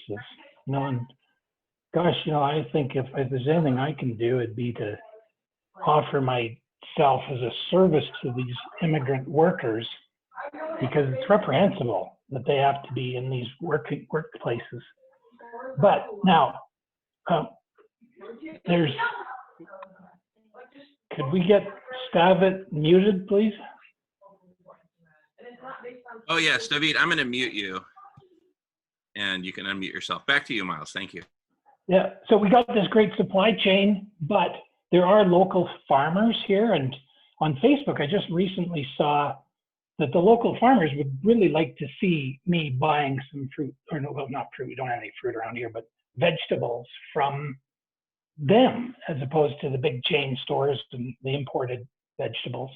So to connect the app to even the raw food producers in a locality, and then you know, create a community, even online, as we have to maintain the physical distancing. Create community on Zoom. Say, okay, so now you've got a bag of potatoes, you got a bag of carrots, you've got some avocado and peppers. Let's get together as a community and on Zoom make a dish together. You know, so build community, support local raw food providers, and feed those who can't afford to purchase those vegetables themselves. Thank you. Beautiful, Miles. Yeah, this is collective intelligence, just all of us putting all of our good ideas and great ideas on the table. And even the not so great ones, those will get filtered out. Don't worry about it. All righty. We got James in the queue. Go for it, James. Yeah, thanks, Jimmy. Yeah, well, Miles, I hope that continues, the good supply line, and you know, those lorries coming in and out. But the problem, well, that might slow down in the sense that the problem that's happening with a lot of the crops now are being plowed back into the fields because the infrastructure is breaking down around that because of the you know, the shutdown and everything else, and the quarantining. But like, what we're trying to do here is what we need to do, and what's most urgent about it is to stop that happening anyway immediately. Like, and that's what those crops can be like.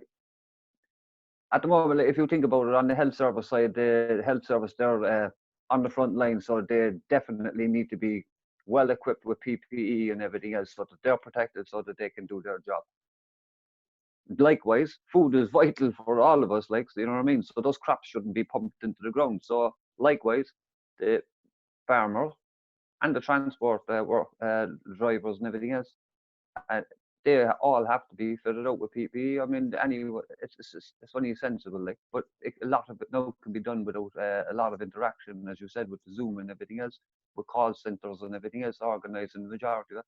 And as regards getting majority of crops aren't picked by hand anymore anyway. The farmer is able to do it. It's just that he can't do it now because of the infrastructure breaking down. So, you know, we need to come up with different ways of acting as best we can with the situation that we have. So we have to protect the most vital workers, which are food and health, and concentrate on them while the rest of us stay indoors, basically. Like, but all concentration should be put on them, is what I'm saying. Yeah, basically that's it. Like, we need it's basically we have to address the more urgent things. Those definitely those farmers don't want to be plowing those crops into the ground if they could have them even sent into the cities to be feeding the people who are just going hungry. You know what I mean? They can be reimbursed in some other way. I know for a fact the farmer will be thinking it's a sin to plow food into the ground like anyone else should be. Exactly. Yeah, beautiful, beautiful. And particularly from, you know, the whole system perspective, right? This story that we're creating, this planetary scale stone soup, right, is a story that's going to bring everyone in and get almost everyone inspired, other than like diehards who just, you know, don't want to believe. Okay, fine. But everyone else is going to be pulled in. Farmers, food distributors, right? People who, now that everything is shifting, they're forced to look at things differently and from a new perspective. And really, we're jumping into a void here, everyone.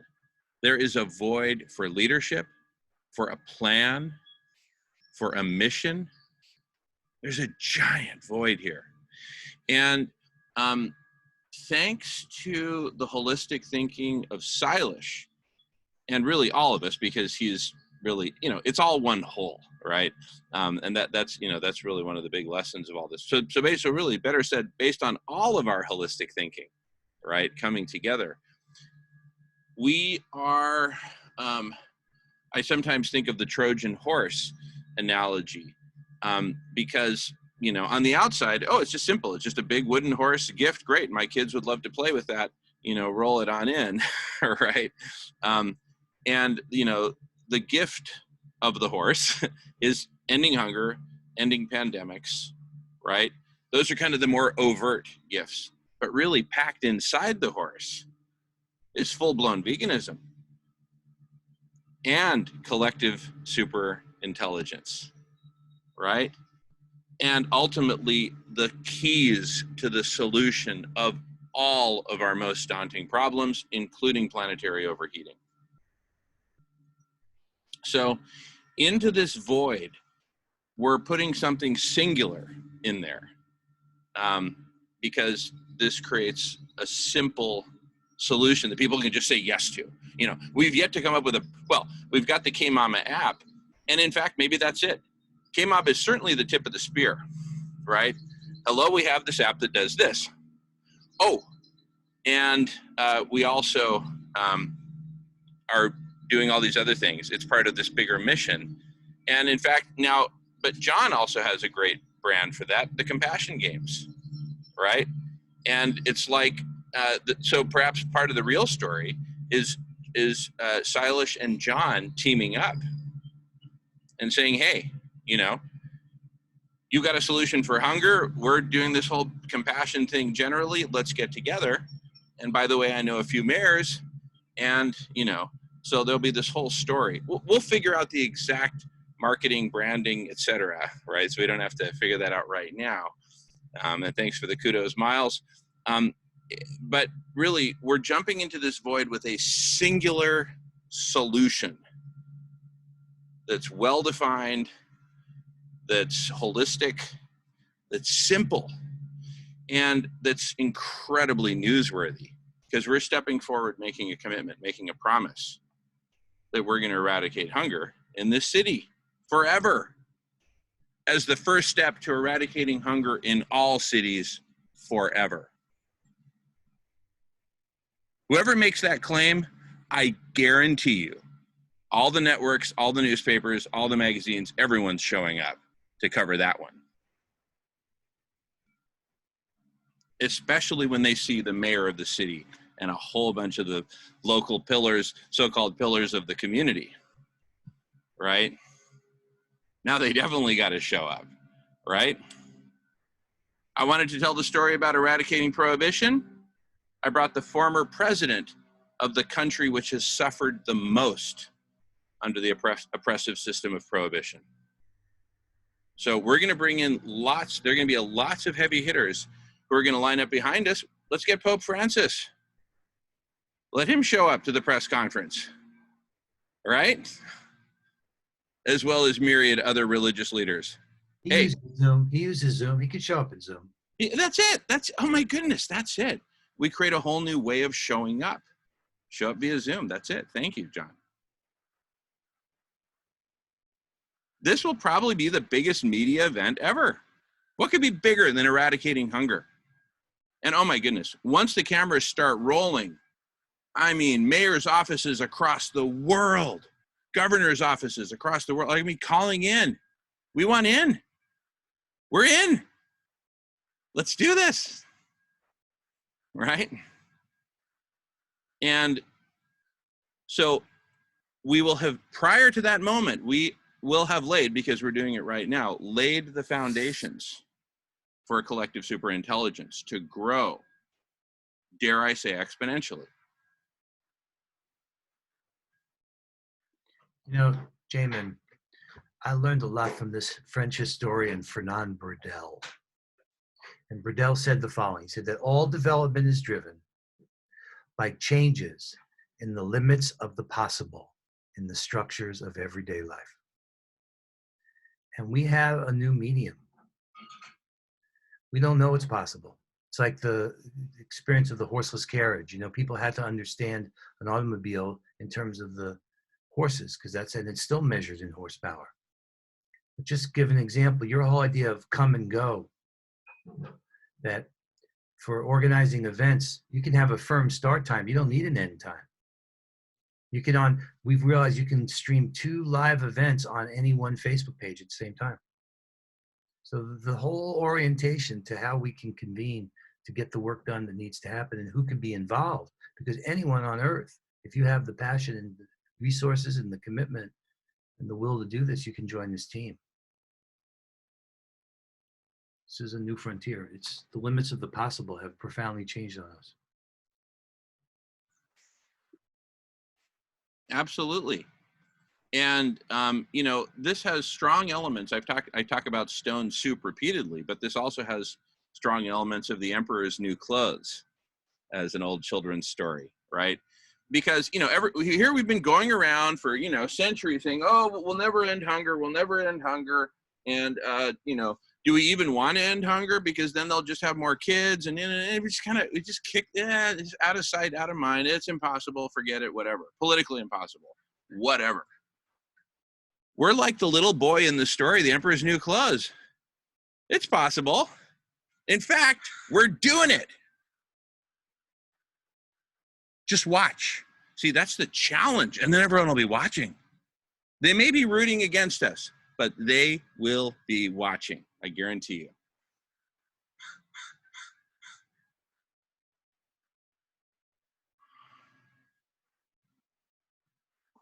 Well, the fact is, we're stepping into an unknown future because life is no longer as predictable as we thought it was. And we're going to be living with this new threat for a long time.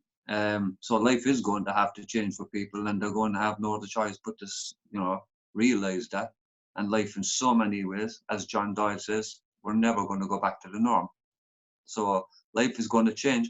And a lot of people who've never experienced hunger are going to, and have done, and will do, start to experience it. And when you experience that, then you understand why you would do anything to make sure others have food. Simple as that. That's it. That's it. So the good news is we now have critical mass. Those of us here and those of us not present but committed to this, like Dr. Priya and her whole medical team of diverse specialties, we have a critical mass of people who are committed. So when mayor of any town, bring them to this meeting now or in the coming days, but let's meet. When they show up here, they're going to know we mean business and that this is happening. And they can either get on board with us and help be a part of history, or they can sit back and watch some other city take the gold medal. Right? So, yeah. Thank you, Jamin. In fact, for my part, I'm going to invite Lauren Kuby to the next collective intelligence meeting, for Kemama. See what she says. Because I talked to her. In fact, this whole idea came about because I talked to all of you, all these people who came and talked, so that I was able to put this together. Right? Otherwise, there was no way I would have come up with this idea. And so this is not me, it's us doing it together. And I had to run it by Kimaya first, because that's her name on the app. And when she said, go for it, I like that. I'm going to put my name on it. I said, okay, that's it. This is going to happen. So that's when I contacted the developers, found the developers, made them write the code. So anyway, what I want to say there is you are all part of this collective intelligence. It's not me, it's all of you who did it together.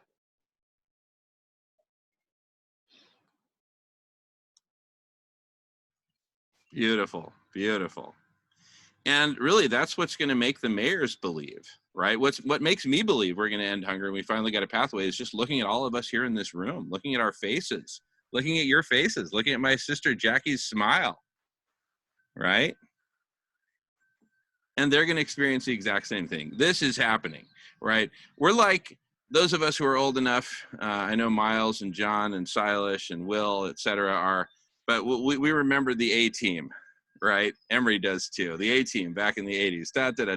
We're the A-Team to eradicate hunger in any city that needs it. Who wants to be first? We'll land in your city and we'll get it done. That's basically what we're offering. That's the promise of the collective intelligence A-Team, right?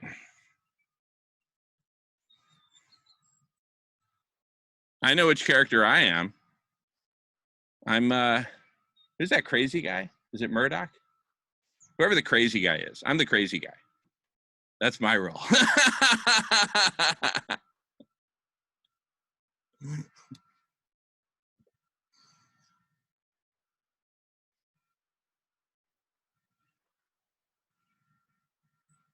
This is it. Hey, I often have a little saying that I say, which is that it's important to know at what point in the football game you're at, right? Is it 60 seconds to go and you're three goals ahead? Going with the soccer analogy, if that's the case, sit on the ball, right? But if you're 1 goal behind and you've got the ball and it's at midfield and it's 1 second left on the clock, blast it, right? So at what point are we in the game? We've got the ball, seconds left on the clock. We're running towards the end zone. We still haven't won, but once we run across that line, it's over. Game over. And the celebrations begin, because most of this is going to be one gigantic celebration of humanity saying, how could we have been so stupid? My brothers, my sisters, I am so sorry. Here's the food. And there's going to be a race to join us. There will be a race, just like there's going to be a race to see who's the first mayor to step up. There will be a race to the first billionaire who will cut us a check with 9 zeros on it. Well, there's all these idle kitchens right now. All these businesses, they'll say, "Gee, I got to give this app a try. What do I have to lose?" There's people who want good, healthy food. There's people that need good, healthy food. The app is going to take off like on a life of its own. It's a need that needs to be addressed. And why shouldn't it go viral very quickly? Solve so many problems. And I would agree. there's a little touch of Murdoch in you, all right, Jamin. But Murdoch was a good guy. But I'd say there's more Hannibal Lecter in you because you love when a plan comes together. Beautiful. Thank you, James. All right, we got BJ and Jackie with their hands up. Go for it, BJ. All right. Well, this is so exciting, and we want to start talking about it. But I'm thinking that I want to know your strategy, because I did get the idea that we should not be spreading it on social media yet, because that takes the power out of that first big conference, you know. Or do we individually talk to people that we think might need to be involved and join them on this? Because I guess my feeling is that somebody may say, well, we're going to do something like that, but we're going to have meat in ours, you know. You know, a lot of people right now are wanting to help the poor people because of the isolation of what's going on. So, so what are everybody, I mean, the leaders, what are y'all's thoughts on that? Thanks. Well, you're a leader. You're one of the leaders, BJ. So right back at you, sister. Well, I think there's where there's going to be resistance. I think those people don't need to know. You know, I think the people who are ready to participate, ready to get on board and see that they might be able to help. But my inclination is, and that's why I'm kind of asking you about the marketing aspect. You know, you probably didn't get on social media and tell everybody this is what I'm doing. I don't know how you did that, how you got the ball rolling, and I don't know that I need to be concerned about it, but that's my question. Yeah, no, great question. So the way I got the ball rolling was in terms of legalizing cannabis, ending prohibition, was to strike right at the perfect time with the perfect message. And we've got both those elements here. Now, at the time, I didn't know anyone really in the cannabis industry who I could, you know, team up with and help me out. So I just went on my own. I just said, hello, everybody. You know, here's the story. You know, former Microsoft executive creates the first brand of premium legal cannabis, right? So it's all about striking at the right time. Right now is exactly the right time. And what you're talking about, BJ, is actually one of my concerns, that if we don't move quickly enough, someone else could move in first, a bunch of cattle ranchers from Texas or something like that. And, you know, whoa. So being first is very, very important. And in fact, in my cannabis PR, I started even before I was ready. And I knew I wasn't ready, but I knew that the time was now. And so I just jumped out there. And because I was first, the media all swarmed around me and I became it, right? Law number one in the 22 immutable laws of marketing. Law number one, it reads exactly like this. It's better to be first than it is to be better.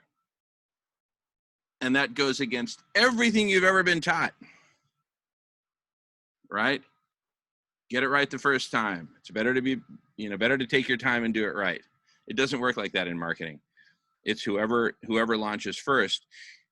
And so, and history bears this out. The book is a must read, basically, for those who want to get deeper into this.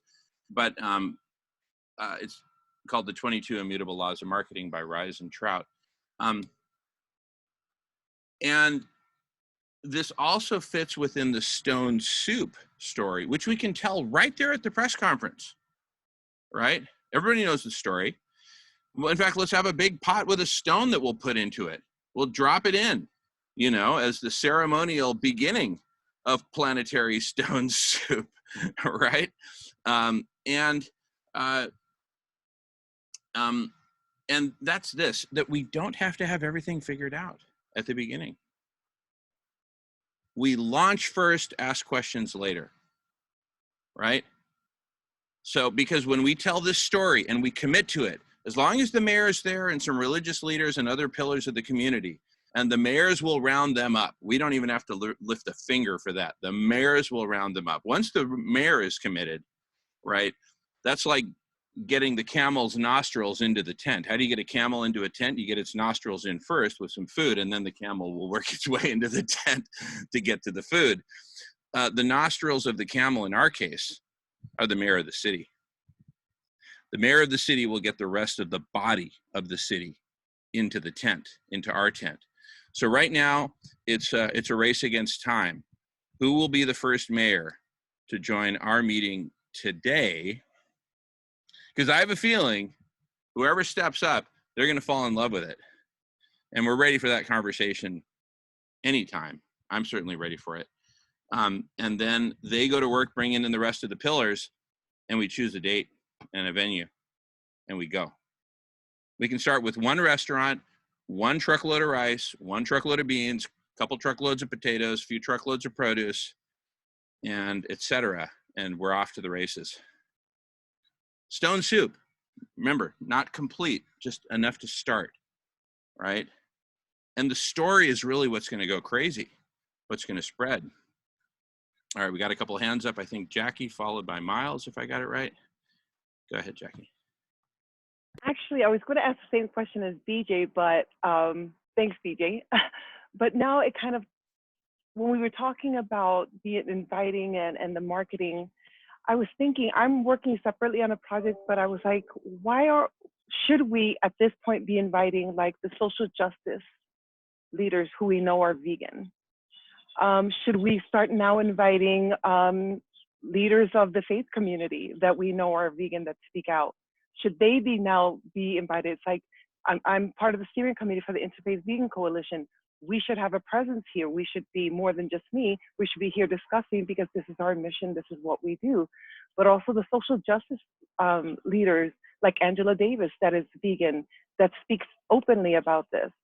I'm a prison abolitionist also. So I was thinking, my goodness, if we could get this initiative into the prison system and show, this compassion of how to eliminate the spread and build their immune system, because if anything, it's going to bring their prices down. So it serves them. So it's like, how do I take this with my work? And then how do we help this? And how do we invite people that are now with our mission, like the social justice leaders? How do we bring them and invite them in, and at what point?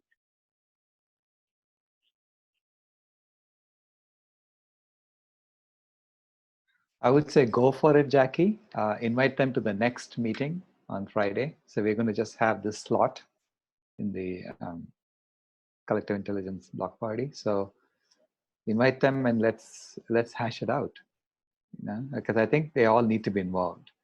The more people who supporting it from different angles, the more robust it's going to be when we deploy it, and then people will not be able to compete with it with the meat-based approach, because they're not addressing the health issue, they're not addressing the immunity issue, things like that. So I think this story will stick. And I've also found it very powerful, especially when we have events, to really explain to our communities that we're supporting, that we're trying to bring this truth to, that they are actively perpetuating the oppression. So this is very much a social justice issue. If they understand that the food that we're bringing to them is not just kindness, not just love, but it is liberation from the system. With every bite that you are receiving from love, that we are actively stopping and inhibiting the system that is perpetuating you and keeping you in the position where you need us to even come. So I think to bring that awareness of social justice aspect, I think is a huge, especially for our communities that are suffering with the diseases that are the comorbidity is making them vulnerable. I think that message is powerful.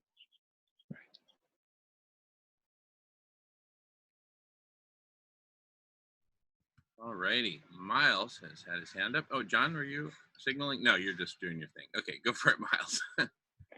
Yeah, thinking about what BJ was asking about insofar as competitors from meat and dairy jumping in and saying, no, we're going to have an app too. In a sense, I was thinking, well, let's bring it on. We're not afraid of competition. But it also made me think that we should have some economists on board, because In Canada, we have quotas for some products. So if you're an egg producer, not anybody can just get chickens and start creating eggs. You have to have the license or the quota to produce eggs. Same with dairy. So this artificially inflates the price that I have to pay if I was buying eggs to purchase these products. So it's a lot of subsidy there. And so I think BJ is making me think that we need to get serious about looking at who's getting these subsidies, and if there's a subsidy for beef, pork, eggs, and dairy, it should be exposed so that good, healthy food is subsidized as well, or they get rid of subsidies to meat and dairy. Thank you. Beautiful, Miles. Great points there. Wow. All righty. John, go for it, John. So one thing I just added to the map that might be helpful for us. Let me show it to you here. I'm going to share my screen. So if anybody needs help kind of navigating through this, I'd be gladly willing to help with that. Let me see where we are. Yeah, here's the map. So I put into it this image. Let me just share this with you. Maybe I'll do it from another screen. This idea here is that we're going to go through this process of stages of scaling and innovation, from its ideation, R&D, proof of concept, transition to scale, scaling, and sustainable scale.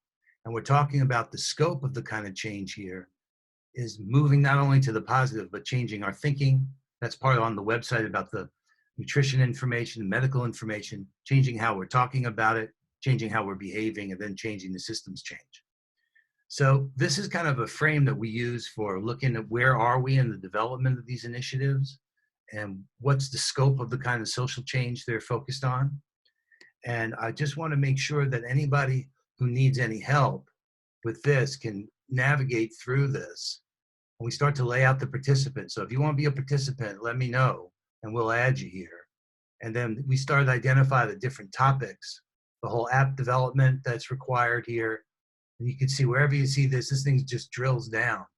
And then in terms of, like, for instance, when you were talking before about the campaign management and the whole idea of the different tactics you were bringing forward, Jamin, we've put those topic areas all in here so that we can really have a tool. And you can see I can navigate from the left as well as from the map itself. So we can start to have one central repository. Now, it's easy to export this into other tools, but I just want to invite people to know that we can bring a frame and continue to evolve this independent of each other, but still have a centralized overview of where are we in the process, and also how do we fit and what kind of role we can take if you're willing to step up and make the commitment to contribute to this.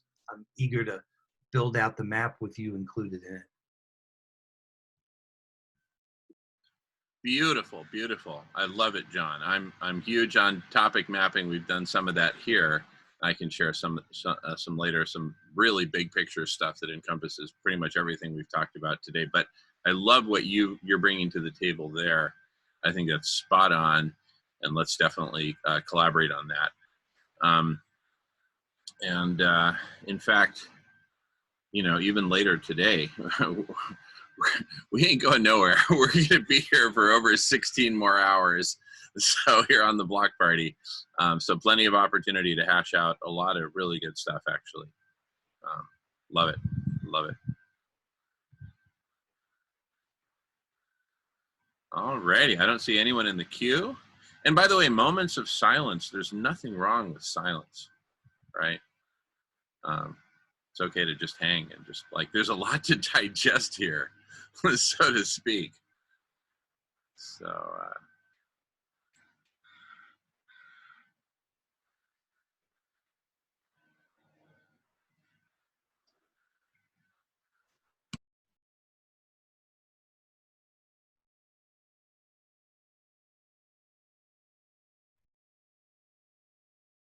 I mean, just appreciate this moment in history. Prior to right now, oh yeah, hunger. Oh yeah, there's always going to be hunger. It's too big. It's too big. It's too big. I brought this to Bill Gates when I worked for him when I was at Microsoft as corporate strategy manager. I said, look, Bill, I got this great idea.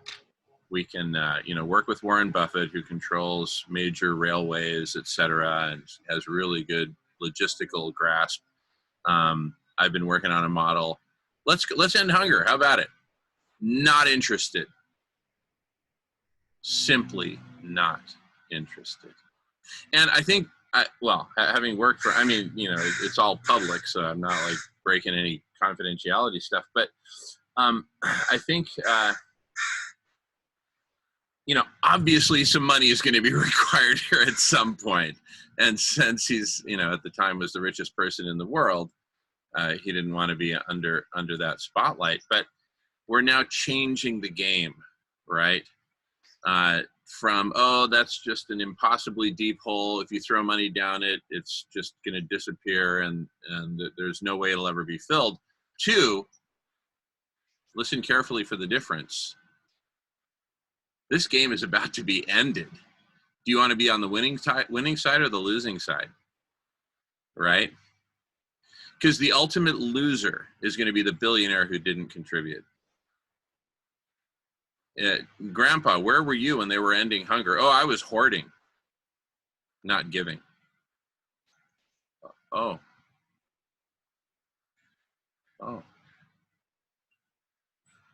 I'm so sorry to hear that, Grandpa Himmler. Where do you live now? Oh, I'm hiding in Argentina. Oh. It's going to be nothing to be proud of being a hoarder during the revolution.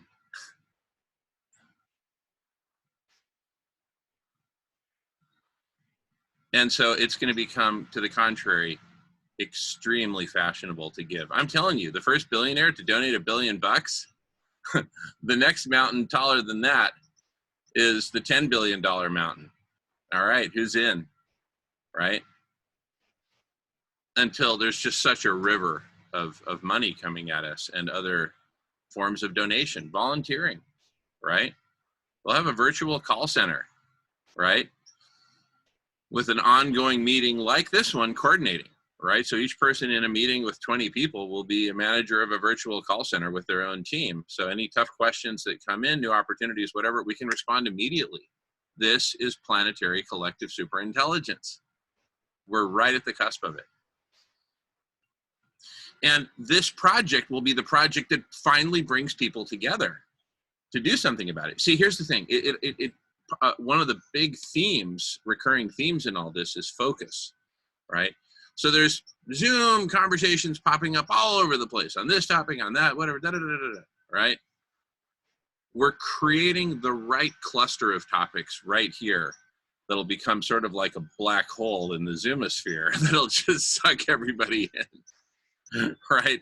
If you're not part of, this revolution of compassion, right, or whatever it ends up being called, right? Everyone's going to want to be a part of it, and everyone's going to want to be at the table, right, for the big feast, ending hunger. All right, hands are popping up. We got Jackie, followed by Sarah, followed by BJ. Go for it, Jackie.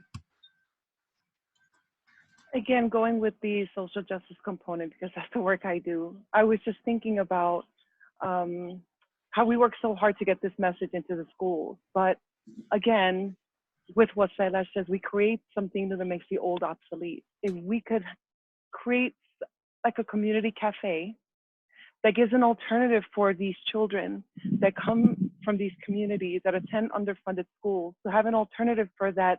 Some of these children only eat breakfast and lunch at school. So sometimes they go before school to go and have breakfast. If we had someplace alternative, like a community cafe where they could go and get that healthy breakfast to start their day, so they could have that ability to have their brain swimming in vitality and light as they start their day. I mean, we could even see how their behaviors and their concentration will be different if we give them that alternative.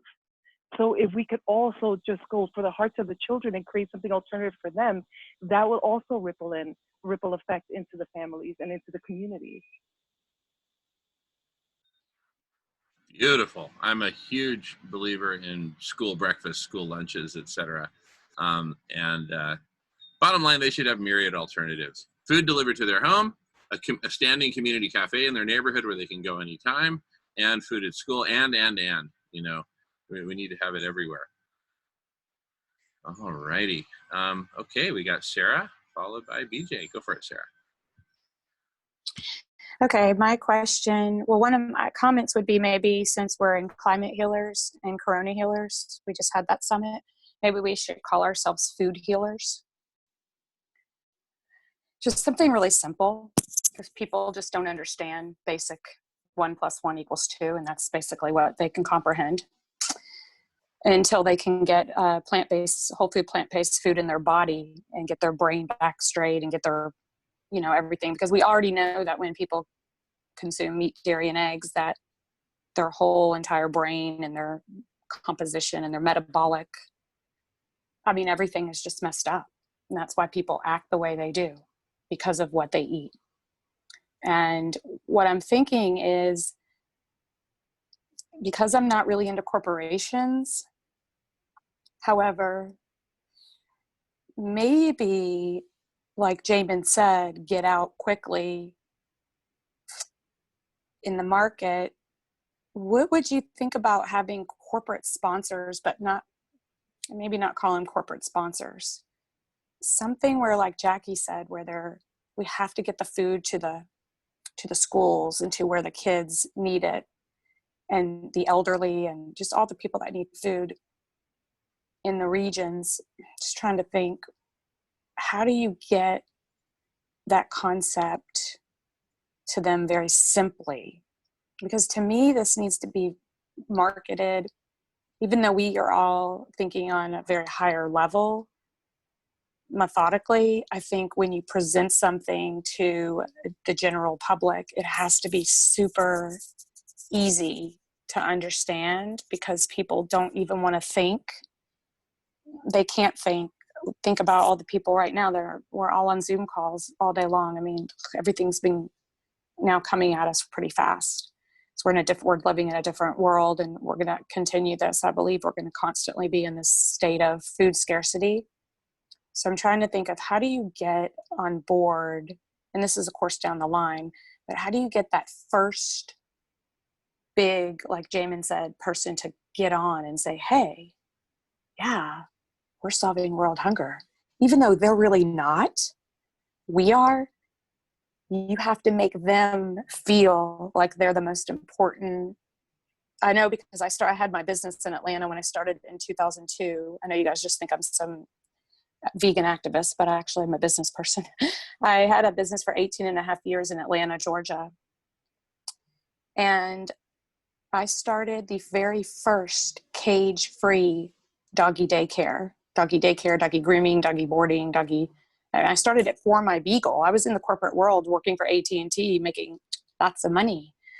But then something happened and it just shifted. And I just said, the only thing I want to do is serve those who need. So those who need were the canines, those canines that don't need to be in a cage all day, because I don't believe in cages. So even though I never had started my own business before, I literally just was like, I need to be the first. I need to get it out there. And I just started it, and I just did it. And it was so successful because I just did it. I went on a Yahoo group while I was working in telecom and joined some group and figured out how to do it. And I just did it. And I didn't take out any loans, thank goodness. I just started it with whatever I had in my checking account, and it was very successful. And I did sell my business in end of 2018. And I've been struggling a lot, just because I didn't realize how good I had it. But my point is we need to be really strategic in the way that this launches, so that it's not just this floating idea that, like Jamin said, we get a we have a press conference, press release, all that stuff, but it's immediately successful because you already have lined up kind of in your mind, but you kind of, like we're talking now, you kind of get other people in the vegan collective intelligence, like, community, like Elizabeth Alfano, she's out in Chicago. She's just recently started this incredible 1-hour plant-based business show. So it's called the Plant-Based Business Hour. And she has these huge, I guess you could call it vegan businesses or people that were not vegan and they came in. And so it's almost like you have to get somebody that's not even in the vegan community to really help get this word out, because then it's not biased. Because I believe that this is all going to be seen as, oh, this is some another vegan ploy to get rid of meat, dairy, and eggs kind of thing. Because they are really, I mean, think about all of the meat, dairy, and egg. I mean, look at Trump. He wants to bail them out. I don't really think he wants to bail them out. I don't even think he really knows what the F he's doing. I think that he just wants to listen to whoever's talking to him. And he's like, oh, that's a good idea. Yeah, let's give alcohol to everybody, like isopropyl alcohol, and that will solve the pandemic. That's great. Or let's pour bleach, let's do some bleach, funnel bleach instead of funneling beers, let's let's put bleach or whatever. It just has to be something where it needs to be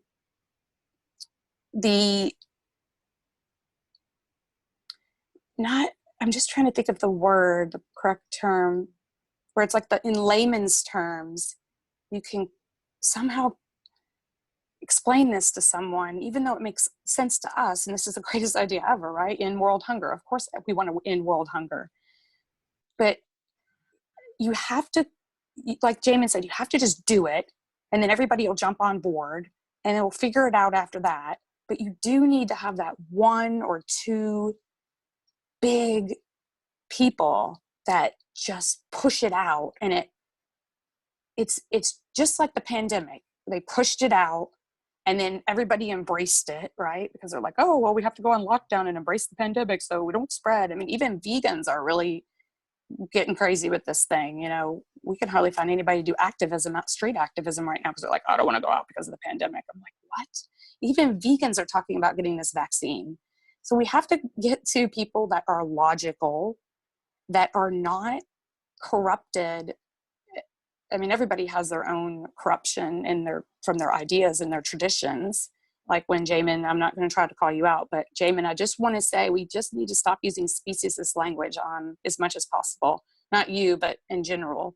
Like we just have to try to because I don't want this to become where it gets out there and then people just start giving phrases that don't give it the credibility that it actually deserves. That's just my personal thought.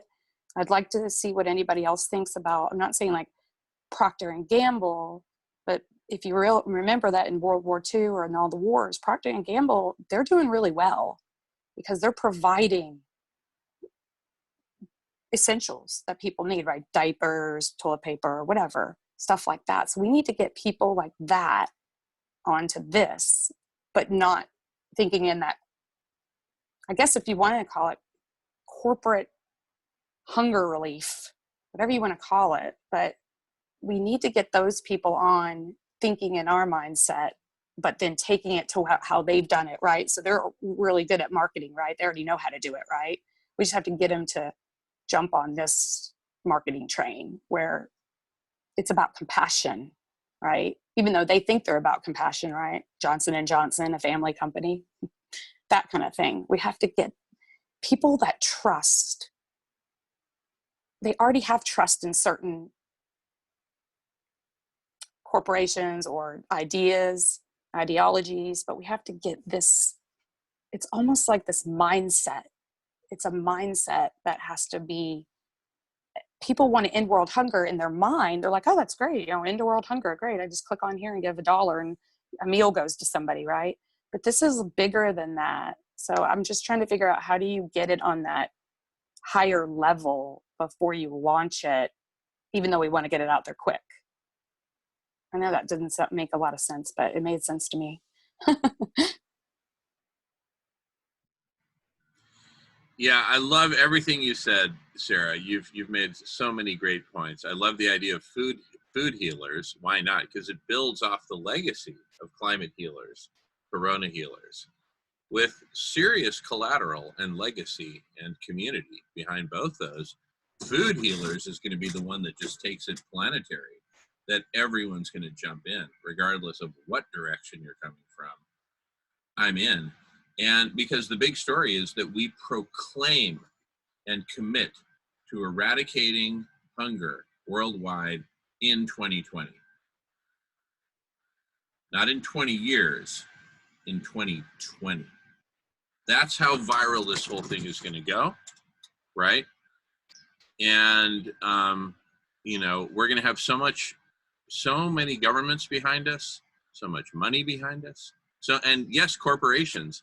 I'd love for Silas to speak to the Food Healers in a moment, if or whenever you're ready, Silas. But regarding corporations, the answer is yes, yes, and yes. I mean, for example, Kentucky has some really big corporations headquartered there and that who have plants there.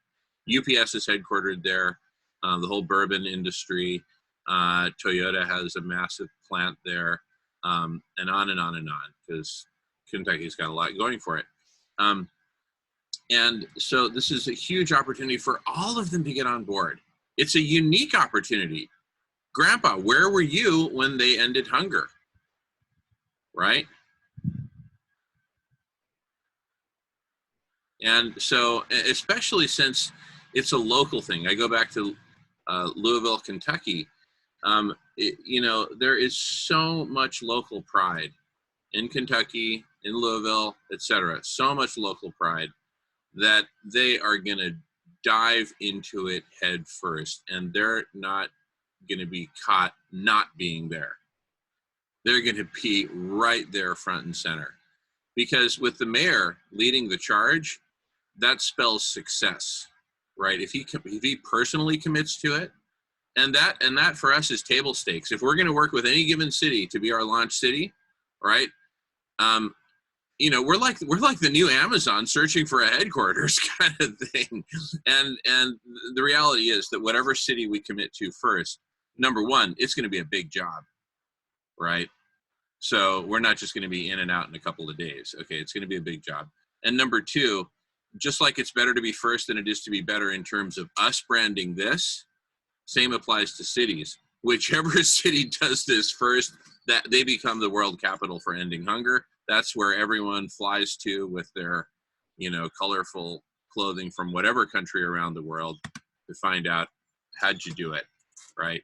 So whatever city we do this in first, we get married to, right? We don't necessarily Can have I just add one more thing? Please, Sarah, yes.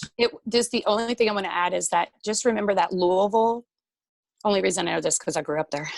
Louisville was the first city that had busing because Jesse Jackson came in and he started busing. So we had segregation until he came in, even though it's still segregated, because growing up there, I know that it's still segregated.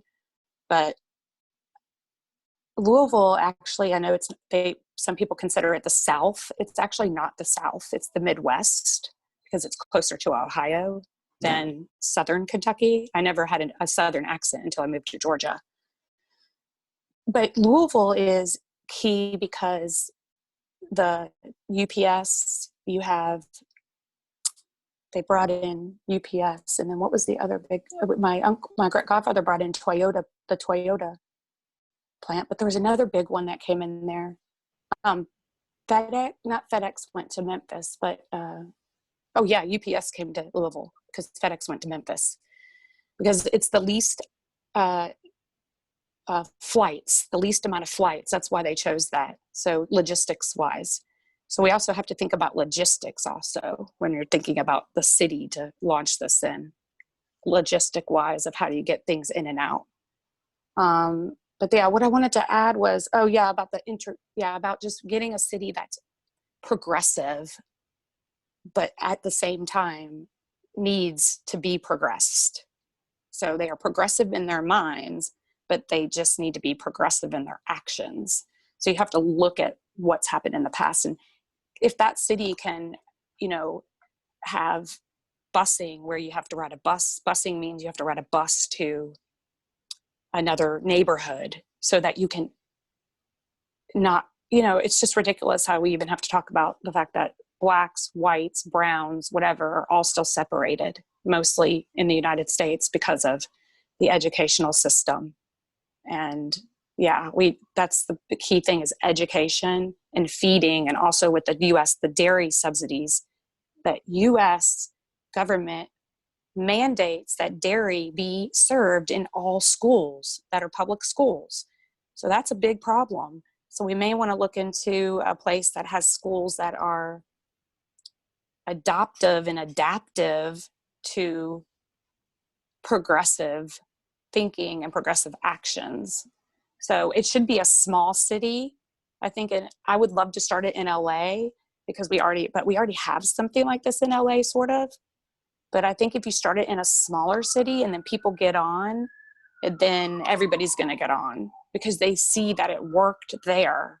Because a lot of people are going to be judgy and say, oh, well, of course you're in LA, you got everything there, blah, blah, blah. And it's easy there kind of because you have all the celebrities, you have whatever. So I think it'd be better almost to start it somewhere where it was smaller, like Dr. Rao said, in Phoenix or Tempe, and then it just dominoes from there. Because it doesn't really matter where it started. I mean, it does and it doesn't, but think about it. I mean, does anybody really care where FedEx was started? FedEx, but not us, right? FedEx. But you just have to remember the people that are the ones that are the integral, like Dr. Rao and you guys, in the inception, you have to think about, it's great in our minds, but we have to get into the minds of where it's going to be launched. So yeah, Phoenix is a great city to launch it. But then I think you should pick a few more cities in between that, east, west coast, south, north, and kind of like do kind of some type of I don't know how you say it, but yeah, that's my last thought on that. No, really, really good thoughts, Sarah. Super good. I'd love for Silas to comment on your idea, Sarah, about food healers. And then we've got BJ in the queue, been in the queue for a while, followed by Miles.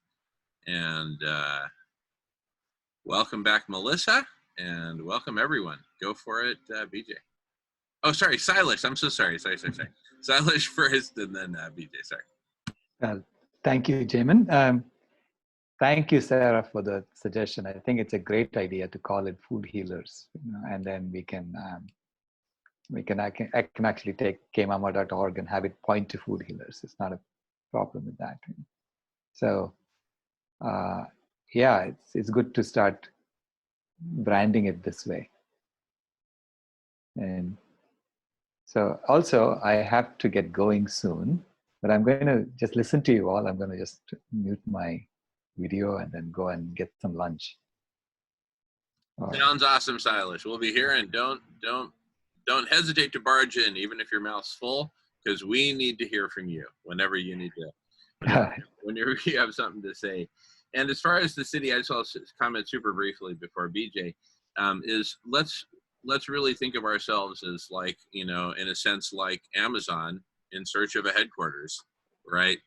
We're in search of a launch city, and let's take that perspective, take a deep breath, right? Don't everybody shout out your favorite city name at once. Let's just take a deep breath and think about it from a process standpoint, right? I don't think because Silas liked sand that they started making silicon wafers out of sand, right? There were certain properties, right? Anyway, let's get the process right, and then the right city will pop out. But it will be only one, and this, to your point, Sarah, there will be only one city that it gets launched in, with the big press conference that changed the world, just like the press conference that President Vicente Fox and I did change the course of prohibition and therefore change the world. All righty, BJ, thank you for your patience, and you'll be followed by Miles. Go ahead. Mm-hmm. Yeah, thank you. It's been wonderful. I love the idea of food healers. I remember back talking with people about going vegan, and then this fad came up about real food, and then that was kind of like, oh, a switch. How do we counter the real food thing? So food healers is just great. We've grabbed it. It's food. It connects. And then it reminds people of the climate healers and the corona healers. And so I'm just all for that. And then I had the idea of having the other cities kind of lined up, not waiting, but having them, you're going to come first, and then 2 days later you, and then a week later you, whatever, so that it's a punch before the beef industry and the big ag industry comes up with $40 billion to put on an ad campaign. So it's just got to go, go, go, go, go, go, go. And we want it fast and soon, so we got to go, go, go ourselves. I remember when people were doing the GMO, and we thought we had it in California or Portland or wherever it was going, and then they threw in a bunch of advertisement. Look at these poor farmers, for food. So if we have any media people, ready to back it up, I think you're all thinking the same thing. I see the hands waving. Thank you. But I think we're all on the same page. And so if you have something I can do, I will try to think of things I can do. I'm just all for this. And I love you guys for thinking of it and going with it. Thanks. Mark your words, BJ. Everybody take that in, okay? The world will love us for stepping up and leading. They will love us. And we're not doing it for that, obviously, but I'm just saying that's how popular this is going to be. And, our personalities, right, are going to become important personalities for the world. We're basically the new Mr. Rogers' Neighborhood, right? And, and each of us is a character, right? John, you're probably like, I don't know, King Friday or something like that. I proclaim we need a map for the kingdom, da, da, da, da. Right? And, Silas is Mr. McFeely, speedy delivery of vegan, whole food, plant-based, nutritious meals to everyone. Speedy delivery. All righty. Miles, you got your hand up? Go for it, Miles. Yeah, so there's 22 people on the call here, and some of you have previous business experience, and I have no business experience as creating a startup. So I kudos and admiration for those of you that have done it. The thing is, yeah, you need to, from what I understand now, just talking from somebody who's a non-expert, you have to focus on a city because every city's different. And I know when Uber, the taxi service, wanted to come to Calgary, they had a lot of resistance because our cities, I don't know if they're more restrictive, but they were forbidden from operating for the longest time. They had to jump through a bunch of hoops to get their city business license. So you have to be focused on a particular context. Now, one of the things I have heard in my journey to thinking about creating my own business is this Mitch Jackson, who's an award-winning lawyer in Orange County. He says it's got to be a limited liability corporation because it's not a matter of when not a matter of if you will be sued, it's a matter of when. So that's just putting that out there. And, could the app be just released as a franchise opportunity so that people in a given city could say, okay, I want the franchise for Calgary. And then they have to look after themselves and get the stuff going. Or, because worldwide, how do you create this? You're going to have to create an Uber kind of corporation, I guess. But I will conclude, one of the things that I have here is Bill Gross is he's got a TEDx or TED Talk. He apparently, this businessman has started 200 successful companies. And the first thing that has to be in place for any successful idea, and he studied 200 companies that he started, is timing. So the timing, as we've said, it's perfect. Can't be ever a better time, I don't think. The second thing that has to be in place is a team. So there's a bit of a team here, 22 people on this call. I'm at least a cheerleader. And then the next thing is, of course, you have to have the idea. So the thing about it is what he points out is that having the best mousetrap doesn't guarantee success. You have to have the timing and the team for your idea in place. And then number 4 is the business plan. And then number 5 is go for your financing. So anyway, I just thought I'd share that. If anybody wants to comment, I'd appreciate your experience in this area. Thank you. I love it, Miles. Absolutely love it. I want to welcome Stephen and James and everyone who's recently joined. I want to welcome everyone. This is a meeting that is making history, and I believe will play a pivotal role in changing the course of history. We are hashing out, for those of you who just joined, a plan and a strategy to simultaneously eradicate world hunger all around the world, starting in one US city, which we make a huge media event out of, and logistical event, and in many other ways, event. Starting there, that's the first domino. The rest of the dominoes fall, V for Vendetta. And, but we simultaneously eradicate hunger and eradicate pandemics, the present one and all future pandemics, because we now suddenly have a massive planetary scale, humanity-wide antidote, which is isolation, and we deliver the food to you, right? Which is how we'll eradicate hunger in the first city and in most cities. And then, you know, once in non-pandemic periods, we go back to the, you know, central community cafe model. Why not, right? That makes a lot more sense than delivering everything everywhere. Let the people walk a couple few blocks to their local community cafe and sit down and enjoy. So we'll have both modalities covered. And, but at the same time, we don't go trumpets blaring on this one so much because of the controversy involved, and we don't want to isolate people from the get-go, but we eradicate carnivorism. We go vegan, right? Whole food, plant-based. And so it's like you get 3 in 1, right?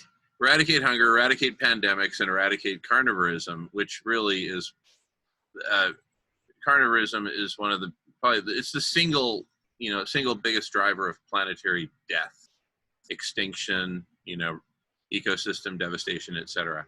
So these are 3 really big ones, right? Really, really, really big ones. And it's like you get a 3 in 1 vegan burger, you know, voila. What more could you ask for? So anyway, that's as way of an intro. That's what we're starting with, and we've been covering so many cool ideas. I don't know where to begin, but Stephen, go for it. And thanks for raising your hand. Go for it, Stephen. And welcome. Okay. Hey, thank you. Yeah, I caught you lowered my hand as I, I actually appreciate your goals. I think they're pretty amazing goals. You know, the shift to lower the sentient being, you know, carnivorism that we seem to be in, the end world hunger, and I'm a little bit kind of it feels a little bit cart before the horse, because humanity is entrenched so deeply in certain things. It's like, what are the pins you have to pull to get there? Is a really big challenge. And we're struggling now in a very different place in Maslow's triangle. You know, we're there's a lot of people really on very base level here, and I almost think that there needs to be a little bit more attention to the building blocks to getting to a higher self. And one of the things that you had said earlier that really, I think, captures, the collective consciousness, the super collective organism, is putting all the computers online. And that thought of what does it take? And it's more than just putting food into their tummies. That's important. That's valuable. But as we step up to more of the privileged class, they have food in their tummy, and they're not doing such great things.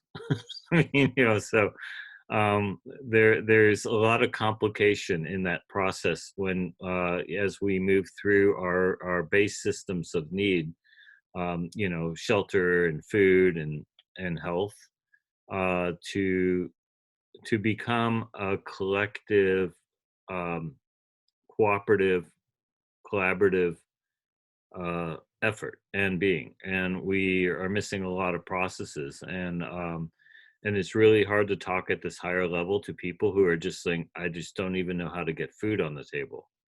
And then when they got food on the table, I don't know how I can stay in my place or how I can have stability in my life. That becomes chasing the tail for us. You saying, I'm doing better than a lot of people, I'm chasing my tail. And that's not good. But that's improvement for some. So on this trajectory, one of the things that grabs me about the veganism or the vegetarian viewpoint is what always has grabbed me is India. India came to being vegetarian, the Hindu religion, being vegetarian was, not just the spiritual piece. It was actually a lot of growth, limited land yield, and that the use of raising cattle as beef or raising animals as as crop, was, they recognized that that's more expensive in terms of food yield than eating vegetables. And in that day, religion was a communication mechanism for culture to affect human behavior for the whole. And so they ended up indoctrinating vegetarianism, and I've always been amazed by that, how in a time of low connectivity, it's literally word of mouth because there were no telephones. So it's literally one person talking to another person, that they were able to transport a behavior. And the transported behavior that was on the greater need of conserving their vegetable yield as the yield, and it even beautifully enveloped cows, and there's a lot of beauty in that, in the sense that they saw sentient beings broader than the humans. They saw them in the animals, and that could be them, and the relationship is just mind-blowing in a way. But how, so I almost feel like you're jumping too far fast into the ideal, and I think we need to be digesting and processing the mechanics of how do we get there in a secular society that is not going to be invested in one thing. I mean, so somewhere we have to find some unifying ingredients. And I love a secular society where we can respect all each other's beliefs and religions, but at the same time we are able to join on really core principles. And I feel that almost the discussion, instead of how do we feed everybody, is like, how do we make incremental improvements on consensus?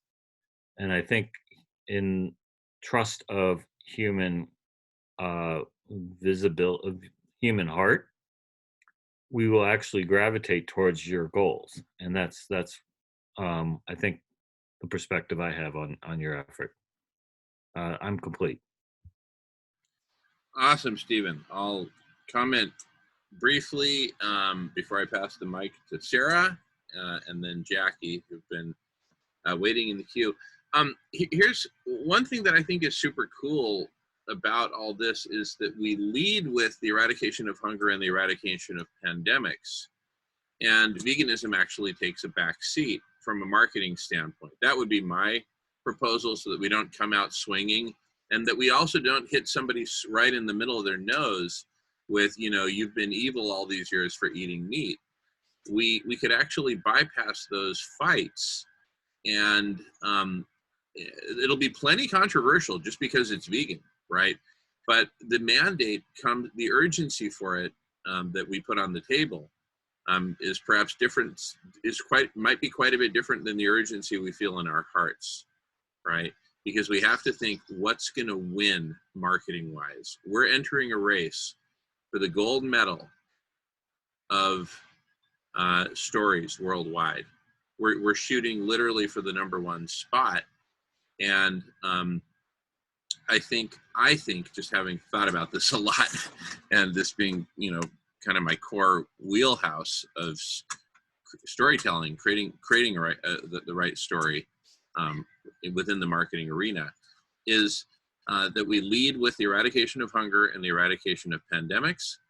And the best way to do it is by having the capacity to supply food for everyone, whole food, plant-based. Why plant-based? Well, here leading up that whole team that came to that conclusion is Dr. Priya Naik, and she leads a whole medical staff who've got this covered from every angle. But the bottom line is that pandemics come from humans eating animals. That's just the bottom line, right? It's as simple as that. Now, but therein, you know, again, I said, look, hey, let's not go punching people in the face about, hey, you've been evil for killing and murdering and, you know, et cetera, all these years. No, we let them come to us and say, hey, these are vegans who blah, blah, blah. And your point would be that what, we need to continue killing and eating animals? That's how we get pandemics, dude. Wake up, go back to microbiology 101. You know, get your facts straight, Jack. And that's where we unleash the doctors on them, right? Who let the doctors out? We did. Boom. You know, let them go mano a mano with our medical staff, right? Seriously. And the fact that it is vegan and that it is controversial, that's a good thing. But let them come at us. Let them come swinging at us. We don't go swinging at anybody. We're lovers, not fighters. But when they do come at us, oh my goodness, we're going to let the dogs out. We're going to let the dogs out, so to speak. I'm sorry for that metaphor. Now, Sarah, I can feel it coming. Well, you know, you're using, as a vegan, you're using the dogs. You know, are they consensual in their getting the dog out behavior, or are you just using them for your own needs? All right. I'm gonna. He's freeing the dog. They may not have the bacon scraps they're used to be getting. They're getting, you know. All right, Sarah. They may not work in their advantage. Sarah, before you can slap me down, I'm going to play the PC card. I'm hiding behind my Mexican culture, where we have the expression "échale los perros." Right, Jackie? "Échale los perros." Okay. So, speaking of Jackie, she's next in line after Sarah. And after that will be Miles. And what a great conversation. Love you all. Love this conversation so much. Love the process. Let's keep rocking it. Sarah, go for it.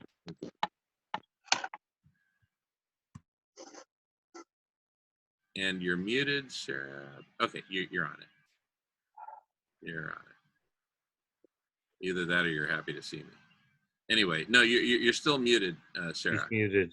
Sarah, you are mute. You are muted. You are muted. Okay. You're still muted, and I guess I can Ripley. I'm going to limit. Okay, sorry, Jamin. I was trying to ask you to unmute me. Okay, Jamin, my question to you Okay. is, Sorry. In the future, I'll know what to do. Okay. Thank no, you. it's okay. No, I just because I can't see because it's so sunny out here, I couldn't see the screen. Okay. So my question to you is, yeah, how would you package this in a marketing perspective? Because you have to be careful because it does need to be marketed as this is kind of like pandemic proof, you know, corona, because they just said that in the fall there's going to be another coronavirus supposedly. But right now is the time where you have this window of time, because we have this date of May 15th where we're going to supposedly get off lockdown, even though probably won't happen. You have to like launch this really soon, because once people get off of lockdown, they're just going to go back to their old ways that don't work. So it's almost like you have to, how many like months is this going to take to get launched? When's the press release? I know that's a lot of questions that you can't probably answer, but we should probably know, like, if this is if it's at the end of this month that the app will be finished. Do you say May 15th you will have a press release out, or you'll have all these decisions made? And then the other thing is that, yeah, you, like you said, let them come to us with the doctors. I think that you have to be really careful to, when you launch it, to say that it's almost like you have to say that you're feeding, it's like a solution to feed the world, but you can't even say, you can't even use, I don't even think you should use the word vegan. I think plant-based is right. People are just so scared. They're so scared of everything. They're scared of coronavirus. They're scared of everything. It's almost like you have to feed into what people are scared of, which is hunger, food scarcity, and you have to market it around that instead of saying, stop eating animals, blah, blah, blah, because that's all going to come with what people are thinking, and the way people speak and the way people think is because they're eating animals. So until they can get all of that out of their body, then you're not going to be able to have a conversation with them that's going to make sense to them, because they're just not, I mean, they're the people that aren't getting it just aren't getting it. It's almost like we're the messengers sent to this earth from Planet Vegan to tell them how to prevent future pandemics. So how do you market it? Like, let's say, Jamin, you do the press release and you're there wherever you are and you're at the press release and you're speaking on behalf of food healers. How it's really food healers and climate healers marrying each other, kind of like it's climate healers and food healers coming together as one superhero to, it's like, you know, that flies in and saves the world. And don't forget Corona healers. Back to you, Sarah. Yeah. Corona healers, climate healers, food healers all together. It's like I'm not even going to say the word trifecta because that's horse racing. I know that there's been this horse racing theme on this call today. I'm not sure why, but anyway.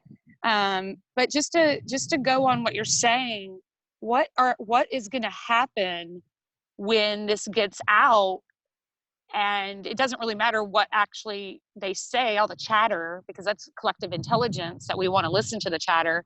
But what are they going to say? It's almost you have to actually give them a tagline. You see what I'm saying? So they don't make up their own tagline. Oh yeah. No. Give them their own marketing tagline. We'll have that worked out in advance, and you know, and in fact, see, because we create the press conference, right? The very first message that anyone and everyone gets from us is a well-crafted message. That's one of the big advantages of a press conference, right? But then you have to be ready for any and all questions, right? Because they come fast and furious at that point. Once the media knows they've got a live one, they will hit you with a lot of zingers. And Eddie, I'm going to go ahead and mute you, brother. Just okay. So what we did for our big press conferences, and that big one that I've showed on the screen, I'll just flash it again for those of you who haven't seen it. But this is the press conference that changed the world. as regards drug policy, and specifically the legalization of cannabis. President Fox made an urgent appeal to the world and specifically to the Obama administration, the United States government, to repeal prohibition because it is killing us, is the bottom line, right? So we crafted the whole message, and I also threw in some stuff that I knew would be zingers, right? That would be controversial. You want controversy, but you want it on your terms, right? So from a marketing standpoint, I would lead with 2 out of the 3 pillars, right? Eradicating hunger and eradicating pandemics, right? And the eradicating pandemics came straight from Dr. Priya, right? I was saying, hey, we'll eradicate hunger and coronavirus. She said, nope, can't eradicate coronavirus, but we can eradicate pandemics. And I thought that was brilliant. Perfect, right? And then taking the back seat to those 2. Those would be the 2 in the front seat, right? Driving would be ending hunger. Riding shotgun is eradicating pandemics, right? And in the back seat would be whole food, plant-based, right? Partly so that we don't draw any controversy. But if anyone wants to get controversial with us on that, we're certainly ready. We've got the team of experts that will just knock them out of the park, right? I think but we market it as, a worldwide movement and mission. I don't think there's even an animal for it yet. It's not a corporation. It's not a nonprofit. It's not a lot of things. What is it? Oh, it's a collective superintelligence. Maybe that's the way we package it, right? Whoa, what's that, right? And see, that's boom. That's an example of a zinger that'll really rattle their cages. And how I did it prior to this press conference. I know we got a lot of people in the queue, but I mean, this is important. Really, we're right kind of at the heart of what's going to make this succeed or fail, right, Sarah? So let me show again the press conference. You all see that? Do you see the press conference picture? All right. So I actually partnered with the Seattle Times on this one. How did I do that? I gave them the story first. In fact, I even offered them to come and meet President Fox at the SeaTac airport when he flew in from Mexico. They covered it, and that picture in the very upper right corner was the front page picture of the lead story of the Seattle Times the next morning. And the picture was so big, you had to unfold the whole paper just to see the whole picture. Headline, ex-Mexican president praises Shively's pot effort. And one of the zingers that I fed to the Seattle Times in advance of this press conference, when they asked me, there's a lot of money going to be made off of this. I said, look, we're going to mint more millionaires than Microsoft. And at that time, because that time I was telling a huge story about spreading this around the world, right? And they took that and ran with it.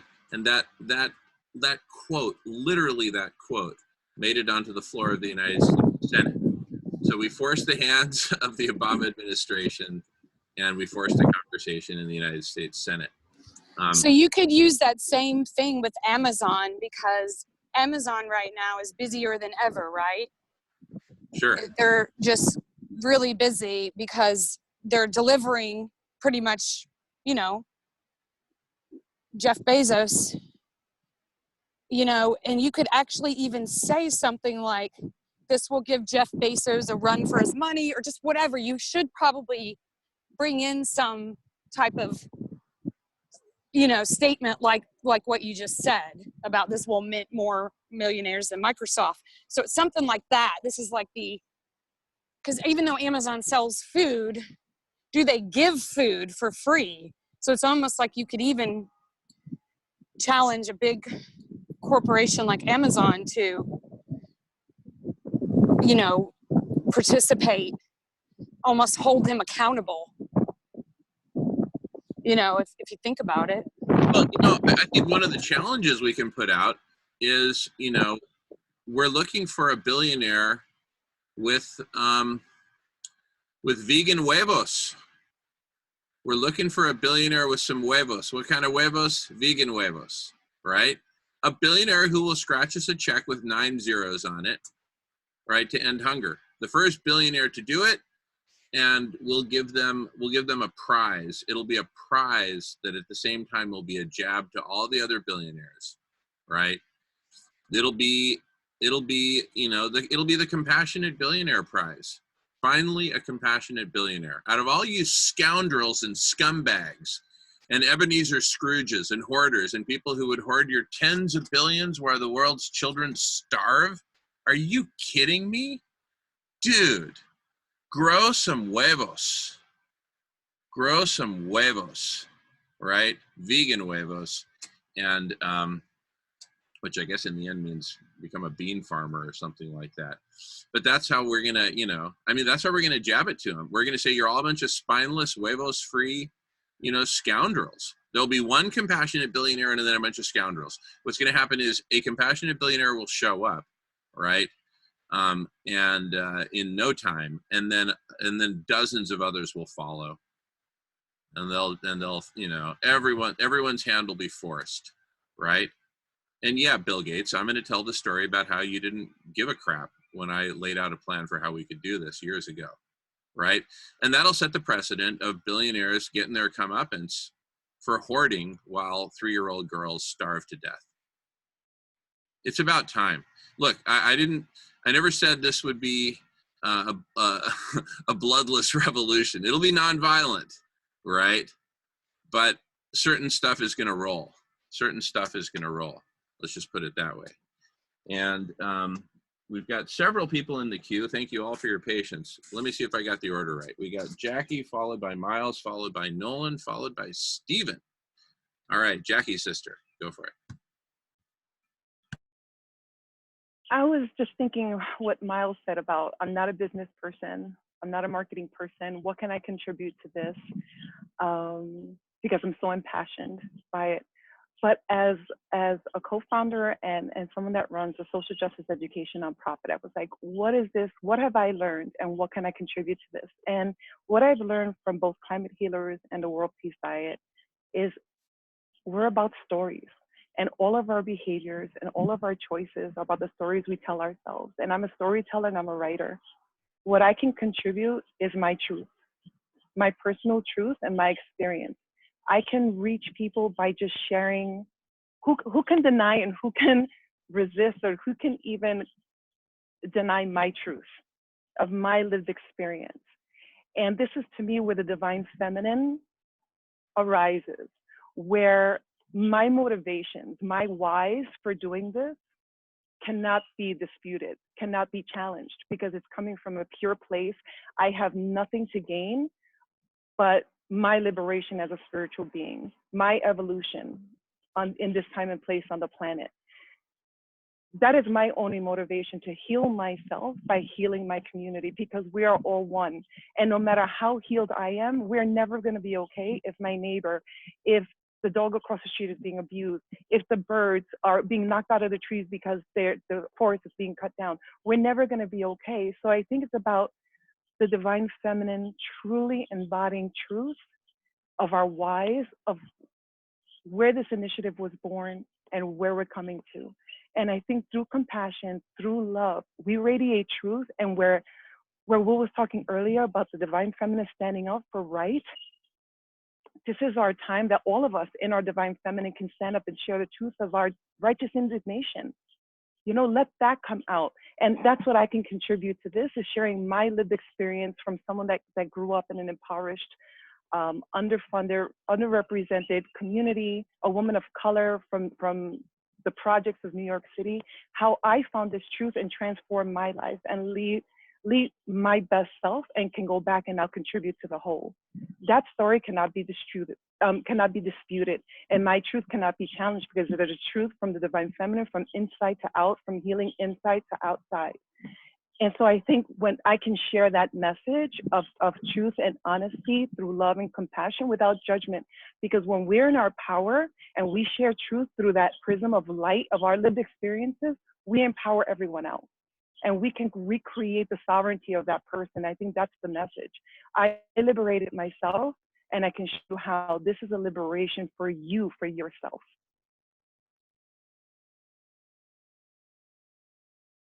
Oh my goodness, Jackie. So beautiful. So beautiful. Yeah, BJ asks, how long does this go on? Until 6 o'clock in the morning, Saturday morning, Pacific time, which is 8 a.m. Texas time, right? So get your vegan Texas toast and coffee, and we'll see you bright and early, or later today evening. Just come anytime. If you can't sleep and it's 3 a.m., just show up. We'll be here. We will be here. That's the promise of the Collective Intelligence Block Party. Collective intelligence never sleeps until we've eradicated hunger and pandemics and cooled the planet and solved a few other problems, and then we'll chill out for a bit. I don't know, maybe we'll all, like, I don't know, go on a cruise or something. Just kidding. Anyway, but a party will definitely be in order. All right, if I got the order right, we've got Miles, followed by Nolan, followed by Stephen, followed by James. Shoot, reminds me of the late 1980s lineup of the Oakland A's. Nothing but heavy hitters. All right, Miles, take it away. Okay, so Stephen sort of put in hold your horses kind of sentiments. And so I thought, okay, let's not get too carried away. Has to be done systematically, beta test the app in a test market. And, you know, somebody said, do you want to under promise and over deliver in anything you do? One of the thoughts I had insofar as maybe doing a beta test would be to approach any one of these big chain food companies. So in Canada, there's a guy named Galen Weston. He's a billionaire. He has many chains of food stores in Canada, one of which is Superstore. So, you know, when you go to the store, there's always a bin at the exit where you can put, or you can even buy prepackaged bundles of food, and you just put it into the hamper, as it's called, and somehow they decide, you know, who would get one of these hampers. I don't know how it works, but so I was thinking, well, yeah, I suppose, is there a need for a means test on any of this? But you know, food banks, I guess if you show up and you say you want a bag of food, they give you a bag of food. And we did say earlier on that, you know, in a compassionate world, nobody should have to worry about being hungry. You know, having good, nutritious food should be a right, just as you have a right to breathe air, you have a right to water, you should have a right to clean drinking water. No one should be denied these things, right? Basic, fundamental rights. So just thinking out loud, in summary, might it be that the app is presented to owners of any of the many big chain grocery stores and say, you know, here we are vegans, or want to be vegans, or almost vegans, and you know, we are shoppers at your store too, and we'd like your participation in helping us with this app. And your obligation would be, if a vegan comes through the checkout or uses this app, and they send, they purchase some vegetables and nuts and fruits and grains, that they'll have a request for you to fulfill a sort of an equal offering to somebody in need. Just a thought, you know, could get a big name grocery store involved, saying, yeah, we value our vegan customers too. Thank you. Yeah, except I think a stronger message for them so that you don't segregate vegans from non-vegans. Just say, hey, we support food healers, you know, and, you know, every time you buy here, you know, we're donating 2% or whatever at the cash register straight to what, you know. But so I love the idea of partnering with big grocery, big supermarket chains. There's so many great avenues here. So good stuff. Alrighty, next up is Nolan, followed by Stephen, followed by James, followed by Jamin. All right, go for it, Nolan. Tell you what, Jamin, can you put me in for after you? Yeah, no problem. Thank you. Yeah, no problem. So we got Stephen, James, Jamin, and Nolan. Go for it, Stephen. Oh, I thought Nolan was next. He was, and then he requested to be moved to the bottom of the line. Oh, okay. Back of the line. Okay. What's interesting is in your approach, you're talking about viral and also as well using viral method at the same time of getting rid of pandemics. So, I mean, we're in this age where viruses are thought, and we've been that age for a while, but that is the mechanism we're seeking to deploy. At the same time, we're seeking to deploy viral method to combat pandemics. I speak as someone who's, you know, has challenges with the anti-vax community as well as the anti-vax community. I think they're both pretty much, you know, in their own swirl of logic, and not really being helpful to really, I think what's core to everyone is the health and well-being of everyone. And I think, you know, as we deploy into this concept, what we're dealing with is a lot of distrust. And when we're talking about getting beyond a sensation to actual mechanics of doing and indoctrinating and making part of your own life and your habit, you know, these are you know, finding gratitude in new ways. And this is a slower process. Viral, we like to think if we can just throw a switch and we can just like, boom, and it's all changed. We drop the pill in the water and everyone is tripping, and everyone, then at the end of the trip, everyone loves and so forth. When did those days disappear? I mean, when we were scared of terrorists dropping LSD in the water, and now we're okay with you dropping chemicals that will never leave your body for your entire life that cause cancer. You know, that's fine, but LSD, no. I mean, so yeah, I'm looking at the, you know, I like the idea of bringing all the computers online, all the computational power. I also am very interested in the design of the seed that enables us to move forward as richer, more full, caring human beings. And I think if we take the ideal or the you know, the thought of veganism is to recognize all life has a right. You know, that that only comes through gratitude. And you know, and why I'm mashing around in this is that it's really, we're asking to use a viral mechanism before we actually understand what is the virus we want to have.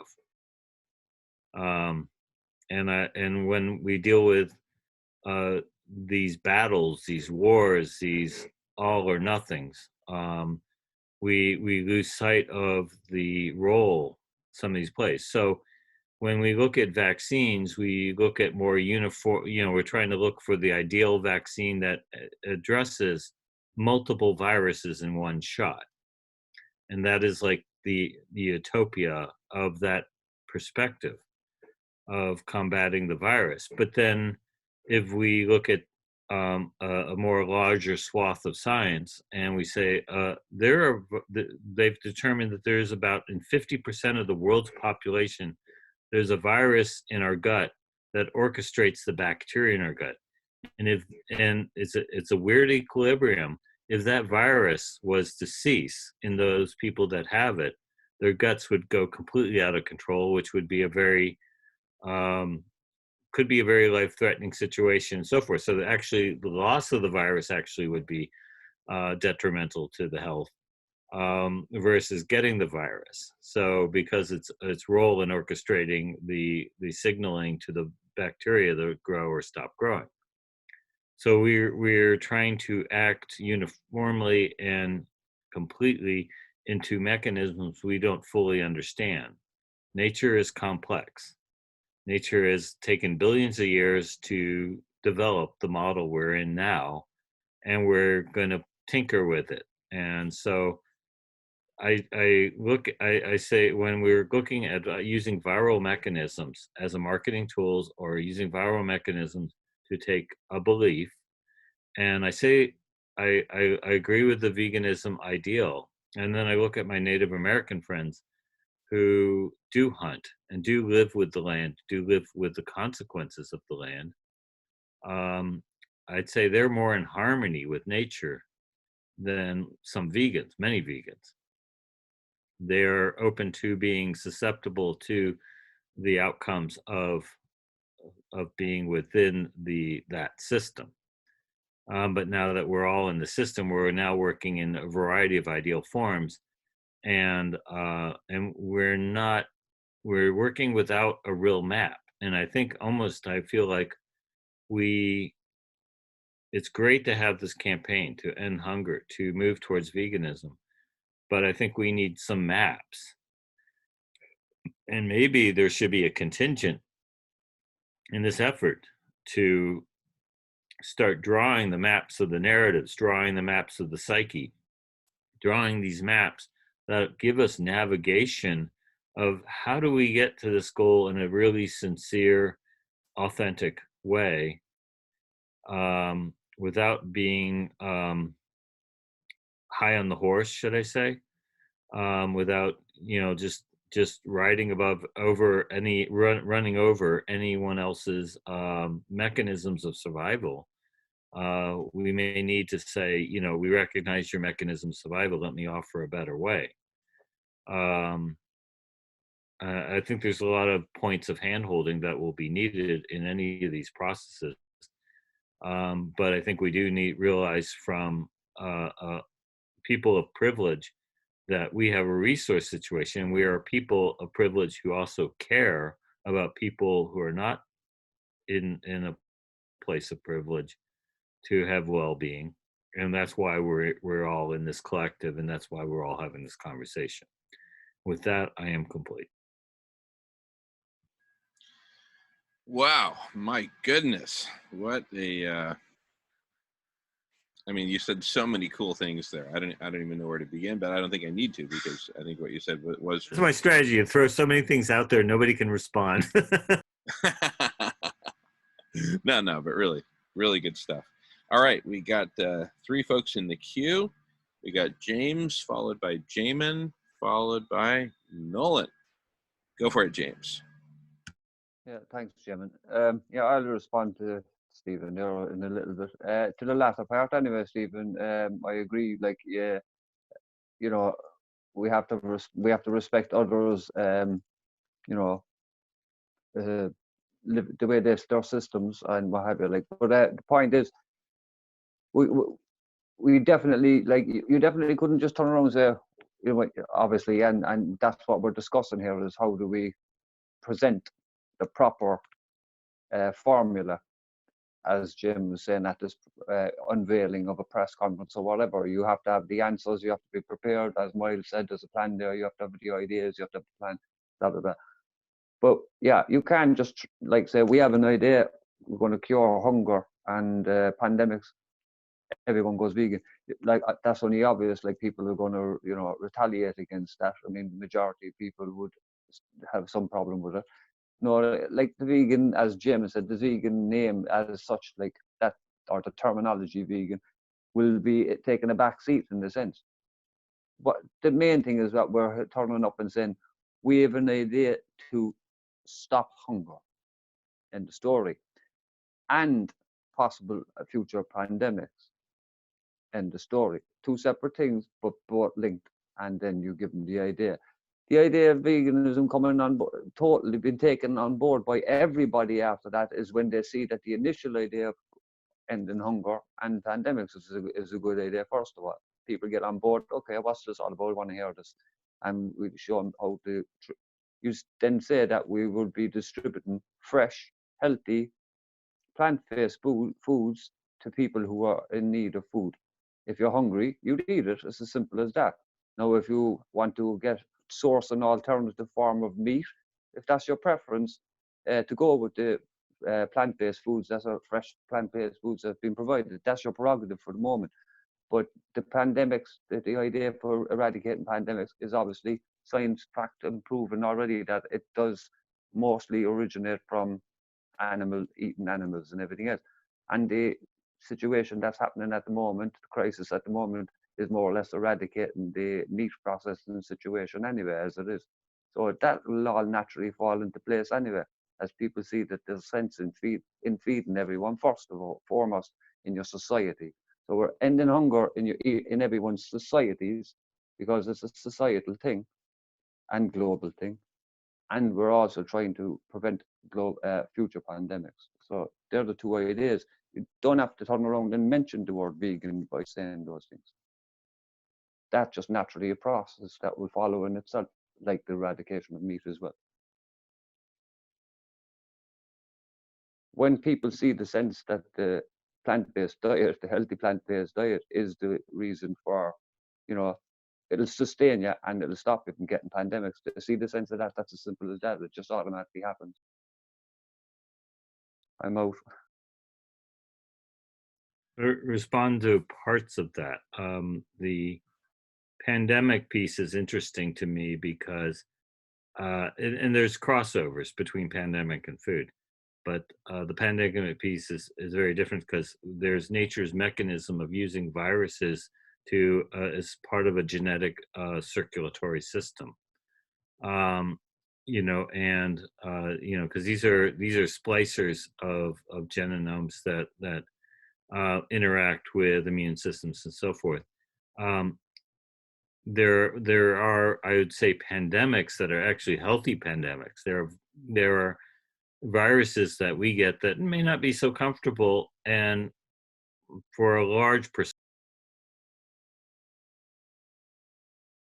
Hey, Stephen, you just muted yourself, probably accidentally. I must have been mousing.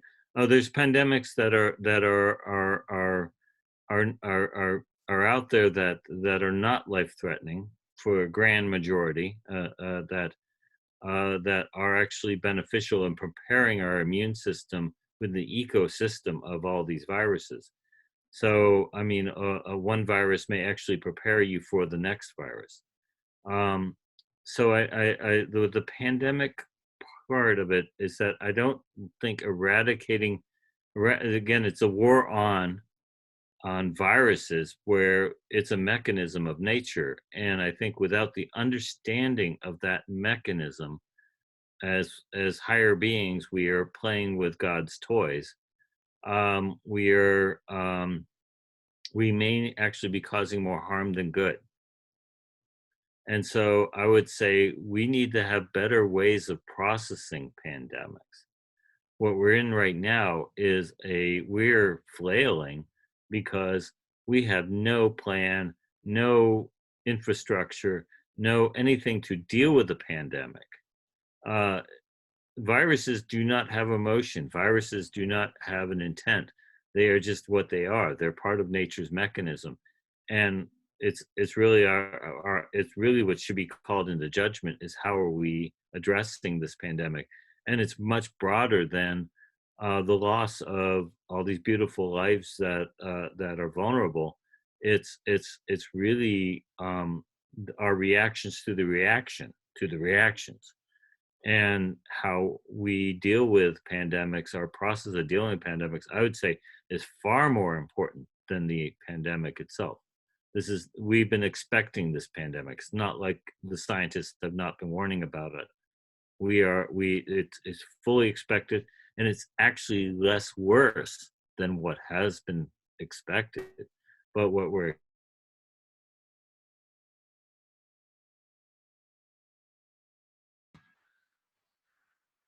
Stephen, you're not muted, but we don't hear anything from you. So it must be a different kind of muting. Still cannot hear you. And we still cannot. I'm complete. Okay, we missed like the last 15 seconds, 20 seconds of what you said, Stephen. Oh, geez, boy, because now Zoom is flashing. Your internet connection is unstable. I better call AT&T. No, look, I think we got the gist of it. Cool. Yeah, no, we're good. Well, I'm actually next in the queue, so I'll first respond to, unless James had anything to respond to your response, or anyway, feel free to jump in, James. But my quick response is, we're not claiming to eradicate viruses, and definitely viruses have a role to play. The claim is that we will eradicate pandemics, which by definition are out of control, exponential spreads of viruses that are undesired, right? So what we're basically saying is, from this point forward, we will have a huge lever of control, which is isolation and food delivery, right? To stop pandemics. So anything that spreads from person to person, bam, we will heretofore have the mechanism for addressing that, right? The tool for addressing that. Anyway, that's my response to your response. Right. I agree, but I also want to just put a little nudge in there. The virus is not evil. The virus is what the virus is. This is nature. Nature is going to win no matter what. And it's not even a win-win. It's just nature is going to be what nature is. And so it's how we manage a pandemic, not conquering a pandemic. That all sounds quite reasonable. I'll just jump in again anyway, just in answer to that as well. You more or less covered what I was going to say there anyway, Jamin, because that's what I was going to say. It's not about eradicating viruses. I mean, we all know we've millions of bacteria in our own guts alone just to deal with what we throw down into our stomachs. And but it's about, as Jamin said, it's about eradicating future pandemics and the way we deal with them, really. We all know the viruses are going to persist, and that we're going to be living with them for a long time now, regardless, and more of them. And they don't all come from animal, as I said, but we are showing that we're offered a plant-based food as an alternative to meat. If you want to source meat, that's your own problem. But my point is that the reason for the plant-based food being offered is because healthy plant-based food helps to eradicate future pandemics, and future pandemics will be another reason and another way of helping to avert and deal with, if they should arise, future pandemics, is not just through the diet alone, it's through the collective intelligence, through proper management of, so that we're not all running around like chickens with our heads cut off, not knowing what the hell is going on, who's telling us what, this is what's being said over here, this is what's being said over there. No one knows what the hell is going on. We need collective intelligence to actually figure it out and have a plan for the next time. We have to adapt to the one that we're dealing with now. But you know what I mean? So it's, we know we can't eradicate viruses. We live with them every day of our lives, but we can eradicate future possibilities of pandemics and come up with the ideas of how to deal with them, as you said, Stephen. So yeah, nearly over as well. All righty, we've got some great stuff, everybody. We've got some hands up. We got Jamin, followed by Nolan, followed by Jackie, followed by Miles. And in my share, which is next in the queue, I'd like to show about 8 or 9 minutes of video.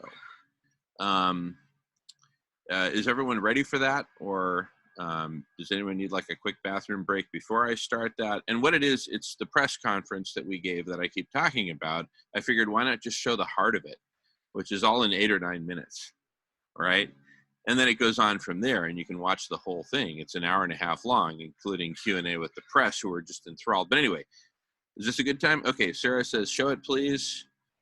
All right, nobody needs a quick break. Okay, let's roll the cameras. All right, here goes. This is May 30th, 2013. Why, that was before many of you were born. Anyway, it was 7 years ago. I know it was before some of you could drink alcohol. Anyway, here goes.